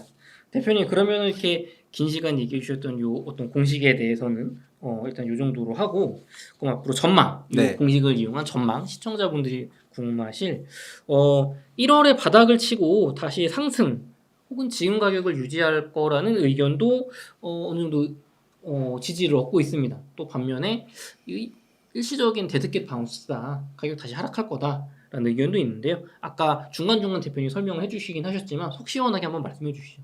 대표님 저는 어떻게 전망하시나요? 네, 제 전망치는 그 소름 공식에 좀 기반하고 있는데 지금 전월세 전환율이 추세적으로 상승되고 있는 그런 국면이어서 네. 그 결국 명목 전세가액이 더 빠질 것 같거든요. 실질 월 지출 월세나 이제 이자비 지출이 빠지는 건 아닌데 환산 전세가액이 빠질 것 같고요. 네. 그것 때문에 기술적으로 진짜 명목 매매 가격이 빠질 것 같아요. 그렇게 말씀을 드리고 싶고 그래서 아직은 주택 가격이 완전히 바닥을 집었다고 하기에는 조금 이른 시점이라고 개인적으로 생각을 합니다. 다만 그 매매 가격이 그럼 반등한 건 뭐냐? 그거는 매매가 반등 역시 전세 가격이 하향 안정화되는 지역에서 반등이 나왔거든요. 그냥 매매가가 나홀로 반등한 게 아니라 그러니까 매매가가 빠진 거는 전세가 21년 말 기준 고점 찍고 먼저 내려왔고 매매가가 추세적으로 하향을 하기 시작을 했고 한참 내리다 보니까 어느 정도 실수요자들이 매수할 만한 수준까지도 내려온 단지들에서 반등 나오기 시작을 했고 그리고 이런 단지들에서는 전세 실거래도 살짝 반등 나오더라고요. 그래서 전세가가 살짝 이렇게 그 소위 횡보를 하고 있는 구간에서 매매가 상승이 어느 정도 성립은 된다고 말은 하지만은 네. 전 지금 현재는 오히려 밸류가 좀 빠지고 있는 구간인데 가격이 먼저 너무 일찍 좀 튄 구간인 것 같고 그 가격이 튀게 매수하신 사람들의 심리엔 뭐가 있냐면은 금리 인하가 있다고 생각하거든요. 전월세 전환율 하락이 있을 것이다. 하는이 3.5% 유지 못하고 하는 금리 무조건 낮추고 시장 금리 낮추면은 좀 자연스럽게 자산 가격 올라가니까 그게 선반영됐다고 생각을 하고 저는 그게 조금 매우 이르다. 너무 이르다. 네, 너무 이르고 그리고 아직 이 사이클이 이 인상 사이클과 제자리로 돌아온 사이클의 결과를 예상하기가 너무 아직 좀 빠른 시점인 것 같다. 올해 하반기에 금리 인하 할 수도 있다. 그런 예측 추세도 너무 빠르다. 올해 1, 2, 3월에 어떤 정도였냐면은 올해 연말에 무조건 금리 인하 한다였거든요. 그렇죠. 네. 그런데 지금은 좀 바뀌었죠. 지금은 금리 인하 없을 수도 있고 혹시나 뭐 올릴 수도 있겠다 약간 이렇게 바뀌고 있는데 그래서 달라진 매크로 환경에 따라서 결국 사람들이 생각하는 미래의 저 이자율 값이 달라질 거고요. 그 미래 이자율 값이 올해 초에는 좀 과도하게 미리 하향을 선반영했다가 네. 이렇게 선반영한 게 너무 좀 과도하게 선반영한 건가? 라는 그런 환상 과정을 거치면서 가격 조정 좀 있지 않겠느냐. 그 폭이 클 수도 있다 이렇게 생각을 합니다. 올해 말이나 내년 초에 또 사실 어떤 이런 월세라든가 이자율 같은 측면 말고 사실 부동산 시장에서는 수요 공급이라든가 네네. 혹은 어떤 호재라든가 뭐 네, 규제라든가 맞아요. 사실 전통적인 또 사실 그 영향이 없는 건 아니잖아요 그쪽이. 네, 그런 게 다 결국은 다 저 멀티플 건드는 그렇죠? 거예요. 적정 배수를 건드는. 예. 그럼 그쪽을 좀 이자율 얘기 이제 많이 했으니까 네네. 그럼 저 적정 배수 쪽을 좀 크게 좌우할 수 있는 어떤 요인들 좀 뭐가 있을까요? 전통적으로 주택 가격이 그 수요 공급이 영향을 받고요. 그리고 그 결국은 이제 뭐 밸류 무관 가격이라는 게 결국에는 돈이 얼마나 풀렸는지 그리고 사람들이 돈을 얼마나 빌리는지 이런 게 결국은 그 수요의 원천이기 때문에 네네. 저는 주택 가격을 그러니까 가치와 음. 타이밍으로 본다면은 네. 이거는 이제 가치 가격 전략이고 네. 타이밍 상으로는 지금이 좀 더 뭐 하락할 타이밍인지 좀 더 뭐 상승을 할 그런 시점인지 이런 거에 대한 질문도 좀 많이 받는 편인데 네. 그런 거라고 생각한다면은 네. 우리나라 가게가 집을 적극적으로 살 때는 1년에 한 100조 원씩 빌렸어요. 은행에서. 그리고 아시겠지만 작년은 이제 최초로 마이너스 9조 원으로 대출을 상환을 했고요. 네. 그래서 돈을 안 빌렸으니까 돈이 없어서 집을 많이 사지 못했고 주택시장의 수요가 위축돼서 공급은 조금 있는 편이니까 네. 자연스럽게 매매가 하락이 있었다고 보셔도 될 것 같거든요. 네네. 연초에 그래서 상반기에만 거의 40조 원 정도가 소진되는 특례론이라는 게 네. 평상시 대출과 거의 똑같은 규모라 가지고 우리 일반적일 때 연에 한 80조 빌렸는데 네. 상반기 40조 쓰겠다는 게 뭐 똑같은 거잖아요. 그렇죠. 그러다 보니까는 작년에 순 연간으로 마이너스 9조 원인데 올해는 그 특례론이 40조 원으로 완전 돌려 세웠다 생각하거든요. 그 초과 대출의 힘으로. 네. 그래서 특례론이 DSR을 보지 않은 그런 대출이고 그리고 하반기 또 역전세가 있을 것 같으니까 역전세에 또 저촉되지 않는 또 DSR 완화에 또 특례론이 있을 거잖아요. 네. 지금 뭐 이게 한창 군불 때 얘기가 나오고 특례 있죠. 전세 반환 대출이 아마 있다면 지금 체감상 그것도 한 50조에서 70조는 써야 되거든요. 왜냐면은 한 100만 채가 역전세 대상인데 7천만 원 평균이라고 하면은 어딘가로는 돈을 써야 되는데 그중에 한 절반 정도 간다 그러면 얘도 한 40조 이상 써야 돼요. 그 얘기는 뭐냐면은 상반기에는 특례론으로 40조 쓰고 이제 하반기에는 전세금 반환 보증 대출로 또 DSR 초과로 40조를 쓰게 되는 거여서 평수년의 대출 유동성 공급이다. 맞아요. 맞는데 그거가 저는 그게 완전 영끌한 수준이라 생각하는 거죠. 대출이 우리 소득으로 네. 받아야 되는 수준을 달성했는데 네. 그 소득 이상으로 돈을 빌리는 거니까 이제 이런 거야말로 진정한 미래 수요를 땡겨 쓰는 거고요. 그래서 결국은 언젠가 한 번은 이게 공백 기간이 나타나게 되고요. 수요 공백 기간이 나타나게 될 거라고 생각을 해요. 그래서 지금 경착륙을 방지하기 위해서 여러 가지 정책들을 쓰고 있는데 네. 그거를 쓰는 입장도 인정하고 이해를 합니다. 이제 자산시장 경착륙이라는 게 여러 가지 다 내년 총선도 있고 하다 보니까 쉽게 이거를 냅두기는 어렵겠죠. 네. 그렇지만 그런 과정에서 1년치를 다 땡겼었잖아요. 네. 그러니까 언젠가 공백 1년이 있을 거고 그게 언제겠냐는 거예요. 선거 끝나고 이겠죠? 그럼 네. 그러면 뭐 내년 선거 끝나고 네. 그래서 네. 이렇게 뭔가 적정한 우리가 늘 받아들일 만한 그런 수요를 초과로 연끌해가지고 이제 수요를 다 끌고 오면서 받치고 있는 이 마켓이 네. 이거가 잠깐 그래서 평년에 그 대출만큼 올라오니까 가격이 돌아섰잖아요. 네. 그러니까 이게 상승장이라고 이걸 사라고 하지 저는 못하겠고요. 그래서 그냥 더 긴 스케일로 봐가지고 그냥 지금 지켜보는 게 좋을 것 같다. 그리고 사실은 시장도 어느 정도 지켜볼 생각이 있다고 생각을 하는 게, 왜냐면은 막 이렇게 불붙는 것 같은 그런 느낌일 때는 시장이 알아서 아 이건 진짜 펀더멘탈한 강세장이야 이러면서 거래량이 실리거든요. 그러나 지금은 그런 게 안 실리고 아 이거 뭔가 이상한 것 같은데 그냥 반신반의하면서 뭔가 상황은 지켜보는데 조금 약간 코셔스하게 보잖아요. 그죠. 서울 거래량 3,000건에 불과하죠.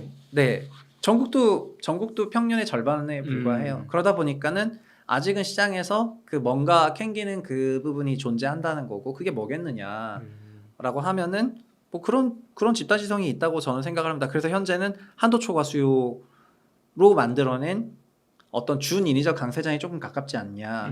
근데 준인위적 강세장을 할 명분 이해하겠다. 네. 그러나 이 후폭풍도 있을 것 같다. 그래가지고 이거에 대해서 조금 대비를 하고 너무 적극적으로 주택시장을 매수로 대응하기보다는 싸게 나오는 집을 사는 거는 이제 당연히 환영을 해야 되는 거고요. 그러면은 지금은 뭐냐면 싸게 살려는 노력을 이럴 때일수록 더 해야 된다는 거예요. 그쵸. 네. 그 지금 시장을 전체적으로 봤을 때 대표님은 지금 밸류에이션이 너무 높은 걸 억지로 대출로 좀 초과 대출로 좀 떠받쳐주는 그런 상황으로 판단을 하시니까 네네.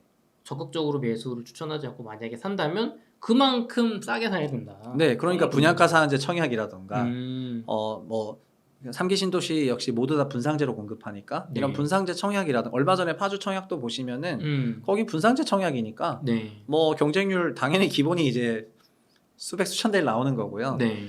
그리고 뭐 지금 아주 고가 분양하는 거에 한 수십 대일 나오니까 와 생각보다 수요 세다 이렇게 말할 수가 있는데 네.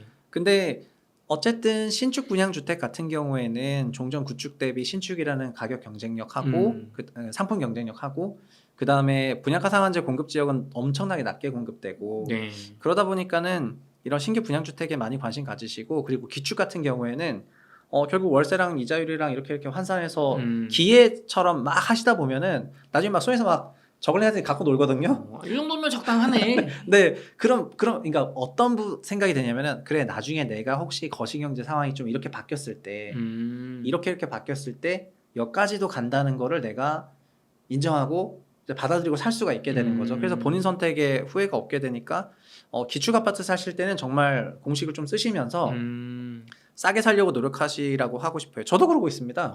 네네. 대표님도 그러고 계시군요. 네네네. 대표님 그러면 분양가 상한제가 적용된 단지는 금액이 적당하다고 보시는 건가요? 분양가 상한제 적용된 단지는 뭐 그 어떤 사업자가 거기 분양을 하려고 해도 그 가격 이하로 못 공급을 해요. 분양가 상한제는 컨셉 자체가 원가예요. 근데 원가가 무조건 싸냐? 그건 아니에요. 네. 네.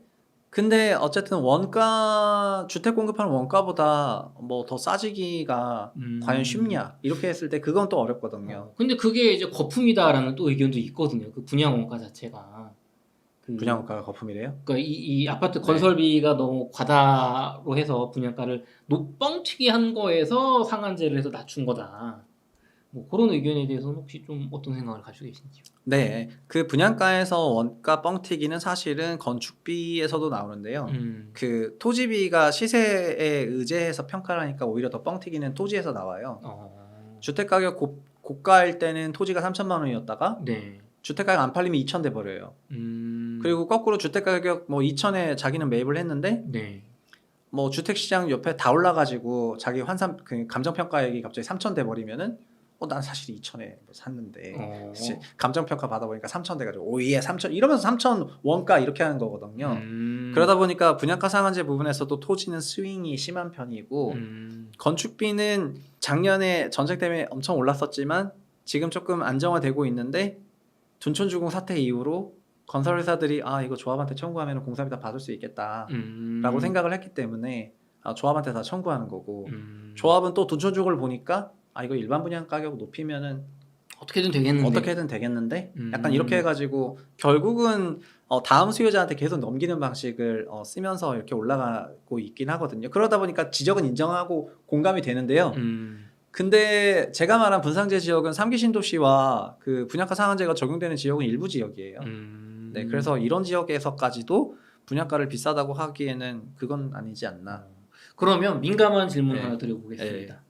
올림픽파크 포레옹 둔촌주공 아파트 분양이 이제 네. 올 초에 있었는데요. 네네. 그때 가격적인 측면에서 너무 고분양가다라고 주장하시는 이제 청약자분들도 많이 계셨고, 반면에 이 별로 아무리 올해 초는 상당히 하락폭을 좀 많이 보던 시기니까, 불확실한 시기니까 그런 걸 감안하더라도 이 가격이 나쁜 가격이 아닙니다 라는 의견을 주시는 또 전문가분들 소수 계셨거든요. 네. 대표님, 저는 그 당시에 어떻게 둔주 85제곱미터, 59제곱미터는 열심히 차약하라 했습니다. 보세요? 그거는 제가 그때는 지금 안 하지만 교육도 하고 있었는데 네. 그 이런 소름 공식 관련해서 교육을 하고 있었거든요. 네. 그랬더니 질문 엄청 하더라고요. 음. 그리고 22년 11월부터 23년 2월이 소위 센티먼트가 완전 붕괴되던 시점이어가지고 네. 둔촌주공 청약하면 망한다 막 이런 영상을 저도 많이 봤는데 네. 저는 신축 분양주택과 분상제 적용 가액이 네. 적용이 된 거가 그걸 비싸다 할 수 있느냐. 다만 이제 둔촌주공이 짜증났던 거는 이제 공사가 중단이 됐었는데 그 공사 중단에 대한 공사비 상승 요인을 일반 분양가로 풀어버렸기 때문에 원래는 34평도 12억대로 나올 수가 있었던 것이 이제 13억대로 나오니까 완전 쌌었는데 그냥 13억대로 나오니까 그냥 이것도 어쨌든 준공을 고려하면은 받을 만한 가격이니까 청약하라 이렇게 얘기했던 거지. 12억대였다면 이제 엄청난 경쟁률이었을 거고 미분양도 없었겠죠. 근데 결국 둔주가 이렇게 흘렸는데 그건 그래서 찾아보시면 좋을 것 같아요. 저도 그 당시에 유튜브를 열심히 하던 때여가지고 네. PD분들이 막 이런 얘기를 했어요. 지금 둔촌주공 이제 인기 엄청 바이럴되고 어떻게 되냐. 있는데 아니 바이럴되고 있으니까 네. 또 이제 하락한다고 하면 조회수가 많이 나오니까 그쪽으로 좀 막 어떻게 생각하시냐고. 그래서 내가 나는 평생을 신축주택이 시장을 주도한다고 생각해왔고 부동산 역사에서 신축이 항상 그랬던 게 사실이었는데 그리고 이럴 때일수록 원가로 돌아가서 그 싸게 사라고 얘기하는 사람인데 주택 가격이 원가가 제일 싼 게 분양가 상한제 주택의 분양가인데 그거를 사지 말라고 하는 거는 매우 자가당착적인 얘기고 나도 그렇게 생각 안 해가지고 그래서 이제 그때 그런 영상을 찍지 말자 이렇게 얘기해서 둔촌 분양 관련된 영상은 어떤 식으로 비판했냐면은 둔촌 조합이 일반 분양을 통해서 너무나 그거를 조합과 건설회사의 서로 귀책 사유를 뭐 별 상관없는 일반 분양자들한테 결국 푼 거나 마찬가지니까 그거를 이제 비판을 했지 뭐 그 가격 때문에 받지 말라 이런 말은 한 적은 없죠. 네. 그러셨군요. 그러면은 그리고 소름 공식으로 지금 계산하잖아요. 네. 그러면은 둔촌주공 분양가는 싼 편이에요. 소름 공식으로 혹시 올림픽 파크 포렌 한번 계산 가능하신가요? 지금 그 단지 현재 월세가 없잖아요. 월세가 없네요. 그렇죠. 네, 월세가 없죠. 그러면 어떻게 하면 되냐면은 네. 분양가를 역산하면 돼요. 분양가를 역산한다고요? 분양가를 멀티플로 나누면은 네. 환산 전세가 나오잖아요. 그렇죠. 네, 환산 전세가 나오고 저식 이렇게 넘기면 되잖아요. 그렇죠. 그 환산 전세가 나오고 환산 전세에서 그 강동구에 전월세 전환율이 또 있을 거 아니에요. 그것도 그러니까 안 넘기면 여기가 전세 얼마 정도 되면은 이 분양가가 적정하구나라고 딱 나오게 되는 거고. 그럼 그 동네 전세가 이 정도일까는 그 위아래 옆을 보면 되거든요. 그렇죠.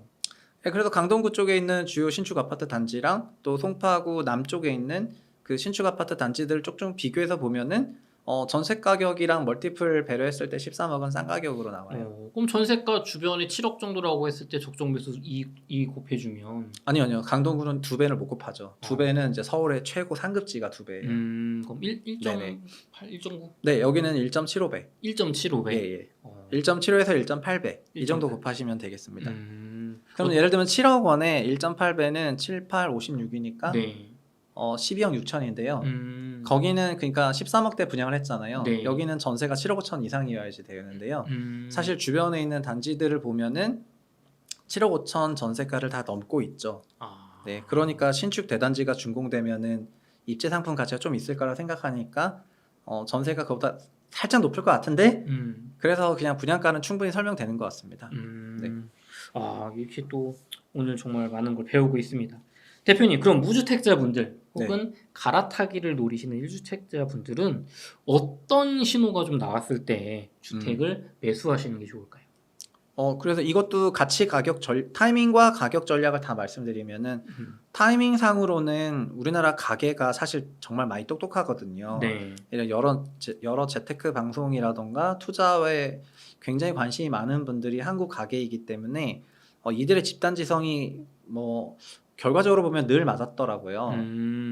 그래서 저는 가게가 자산시장에 자신감을 가질 때가 네. 대출을 늘릴 때라고 생각을 하고요. 그래서 가계 대출이 3개월 연달아서 네. 월에 8조 원, 월에 7조 원 이상 늘어나기 시작을 했을 때 네.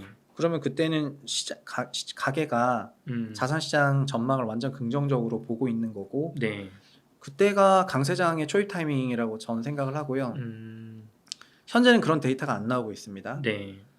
그리고 같이 가격 전략도 이제 말씀드렸는데 가격 전략은 제 책이 얼마나 도움될지 모르겠지만 이 웅달채빵 그 영상과 함께 네. 좀 보시면서 반복적으로 학습하셔가지고 내가 어느 정도 가격대까지 생각을 할 수 있을까, 해야 될까, 이건 어떻게 변할까 이런 걸 좀 해보시면은 좀 낮은 가격을 살려는 노력도 좀 해보시라는 말씀이거든요. 지금은 가치 전략은 거의 없어요 시장에.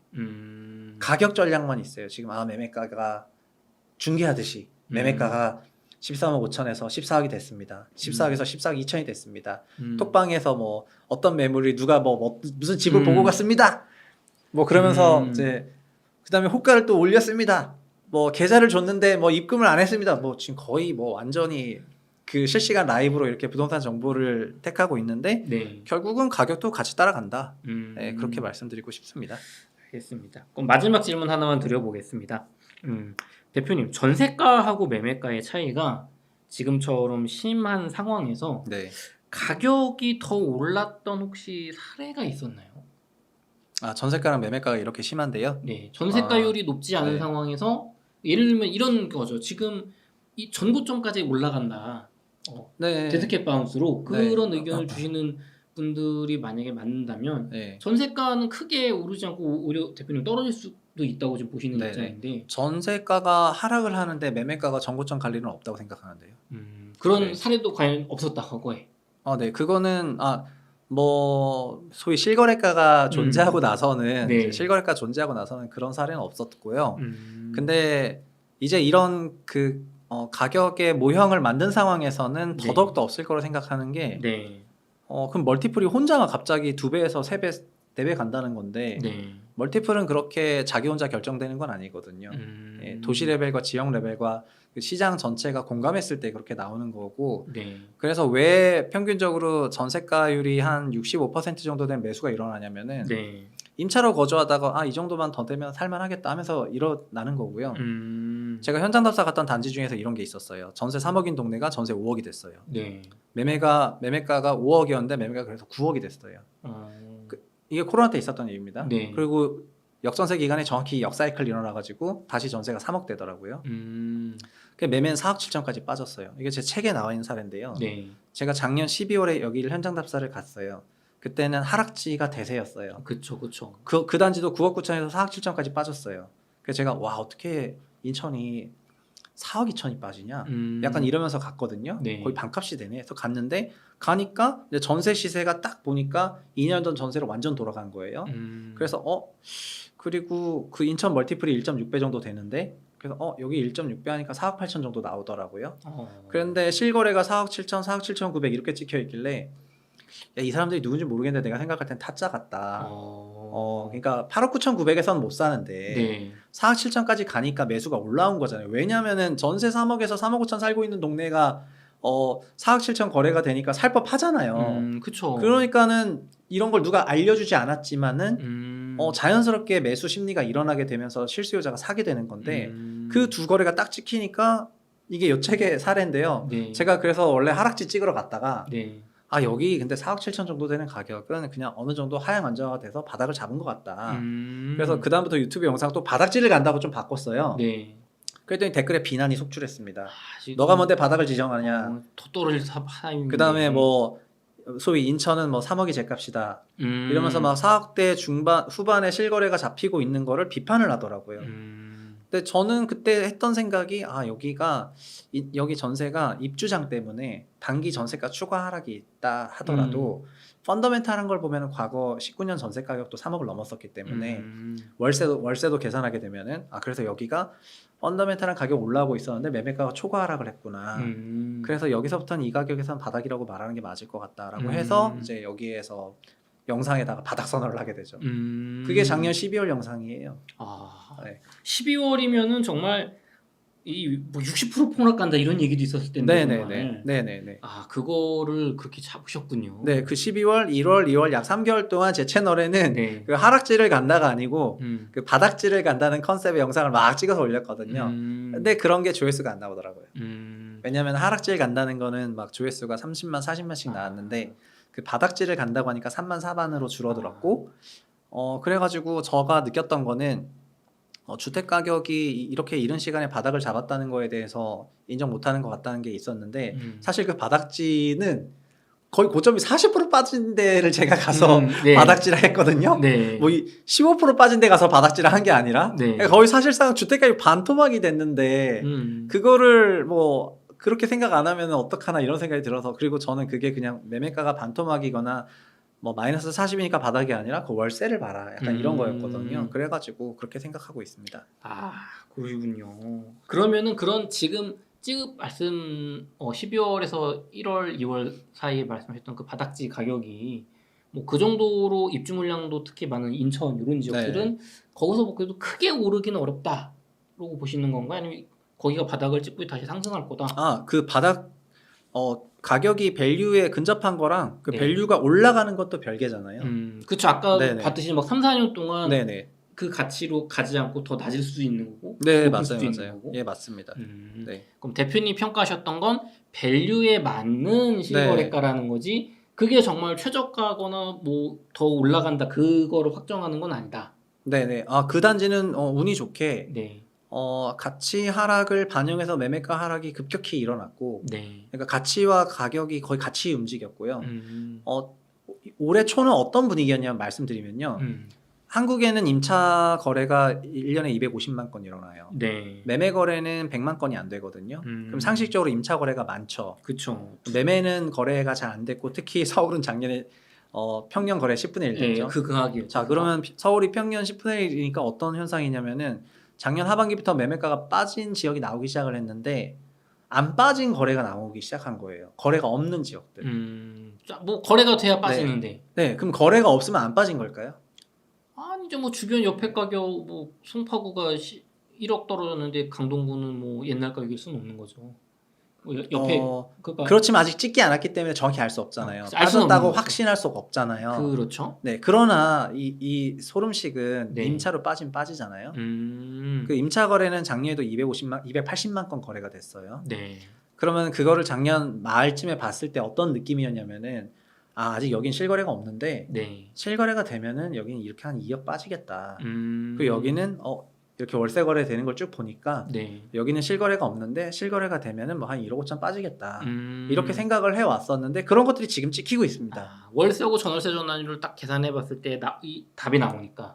얼추 나오니까 그 정확한 그 점까지 찍진 않지만 그 범위에서 사람들이 아까 말씀드린 것처럼 이 임차로 이렇게 빠졌으니까 매매가가 전세 5억 갔다 전세 3억 됐는데 매매 9억 줄 수는 없잖아요.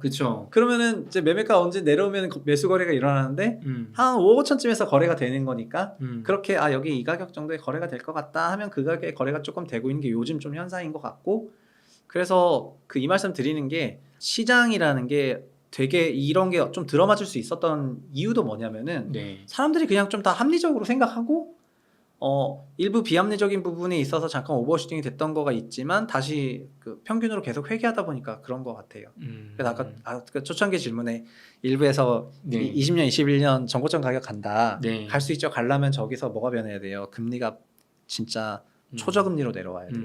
금리가 굉장히 많이 떨어진다면 뭐 그렇게 될 수는 있지만 현재로서는 그런 가능성이 낮기 때문에 그런 가능성 너무 낮다고 생각해요. 알겠습니다. 그리고 설령 돈의 힘으로 간다 하더라도 그게 펀더멘탈한 게 아니라고 전 생각하기 때문에 따라갈 생각 없고 설령 어떤 규제 완화라든가 대출 정책이라든가 돈 풀기로 일시적으로 만들다 하더라도 그게 장기적인 밸류에 맞지 않기 때문에 대표님은 그럴 때는 매수하는 게 아니다. 네, 맞습니다. 결국에는 가치를 따라간다, 가격은. 네네. 아니 뭐 가치 가격을 분해해서 보면은 네. 그 분해한 전략들이 나오시잖아요. 그래 뭐 그쵸. 가치가 이런 건 알겠다. 근데 가격이 뭐 너무 튈 것 같다. 아니면은 뭐 이런 여러 가지 복합 전략이 되시니까 각자 쓰시면 되는데 네. 안정적이기 위해서는 가치가 상승하는 지역, 가치 상승이 있을 것 같은 지역 그런 데서 계속해 그런 데를 좋은 가격에 사도록 노력하시는 게 좋을 것 같고요. 그냥 이걸로 이제 모든 걸 다 끝났다 이런 건 아닙니다. 네네. 아까 초창기 때 모델을 수정한다 이렇게 얘기하셨잖아요. 네. 저것도 그 수정할 포인트들이 꽤 있거든요. 좀 더 반영하기 위해서 예를 들면 월세도 아까 말씀드린 것처럼 한 달 월세야, 그쵸. 뭐 3개월 월세야, 그쵸. 뭐 6개월 월세 이런 것들이 사실은 다 조정이거든요. 그래서 그런 조정들도 결국은 하면 할수록 늘어나는 거여가지고 네. 조정할 게 없진 않지만 어쨌든 이런 프레임에서 바라보시면 시장 이해하는데 좀 더 도움이 되실 것 같습니다. 네. 알겠습니다. 저희 웅달책방 시청자들을 위해서 끝으로 하고 싶은 말씀 한마디만 부탁드리겠습니다. 네, 이렇게 책을 소개할 수 있는 좋은 자리를 마련해 주셔가지고 너무 감사드리고, 그리고 저 스스로도 그냥 가격 모형이라든가 이런 가치 모형이 없을 때는 시장에 대해서 전망을 하는 게 되게 좀 궁세 맞았는데 어느 정도 지금은 그냥 어떤 부분에서 명확하게 설명할 수 있는 게 생겨가지고 저도 좀 좋다고 생각을 하고요. 다만 제 생각대로 항상 가는 건 아니고 생각은 다 그 시장이 하는 거기 때문에 결국은 자산 시장이라는 게 시장이 결정하는 대로 가게 될 건데 그런 결정조차도 제가 이제 앞으로 어떻게 해석을 해야 될지 저 스스로 그런 게 좀 열렸기 때문에 그런 거를 좀 같이 공유하고 싶어가지고 이렇게 좀 책을 썼고 저 스스로 독서 모임도 하고 있고 네. 그다음에 책 읽는 거를 좀 좋아해서 하다 보니까 웅달책방 채널도 현재보다 진짜 한 10배 이상 더 커져가지고 그 코너가 정말 잘 됐으면 하는 그런 바람입니다. 덕담 감사합니다. 네. 네. 이렇게 해서 아파트 이가격 오면 살아의 저자이신 최상욱 대표님을 모시고 이야기를 나눠봤습니다. 긴 시간 동안 유익한 인사이트 나눠주셔서 감사합니다. 대표님 수고하셨습니다. 감사합니다.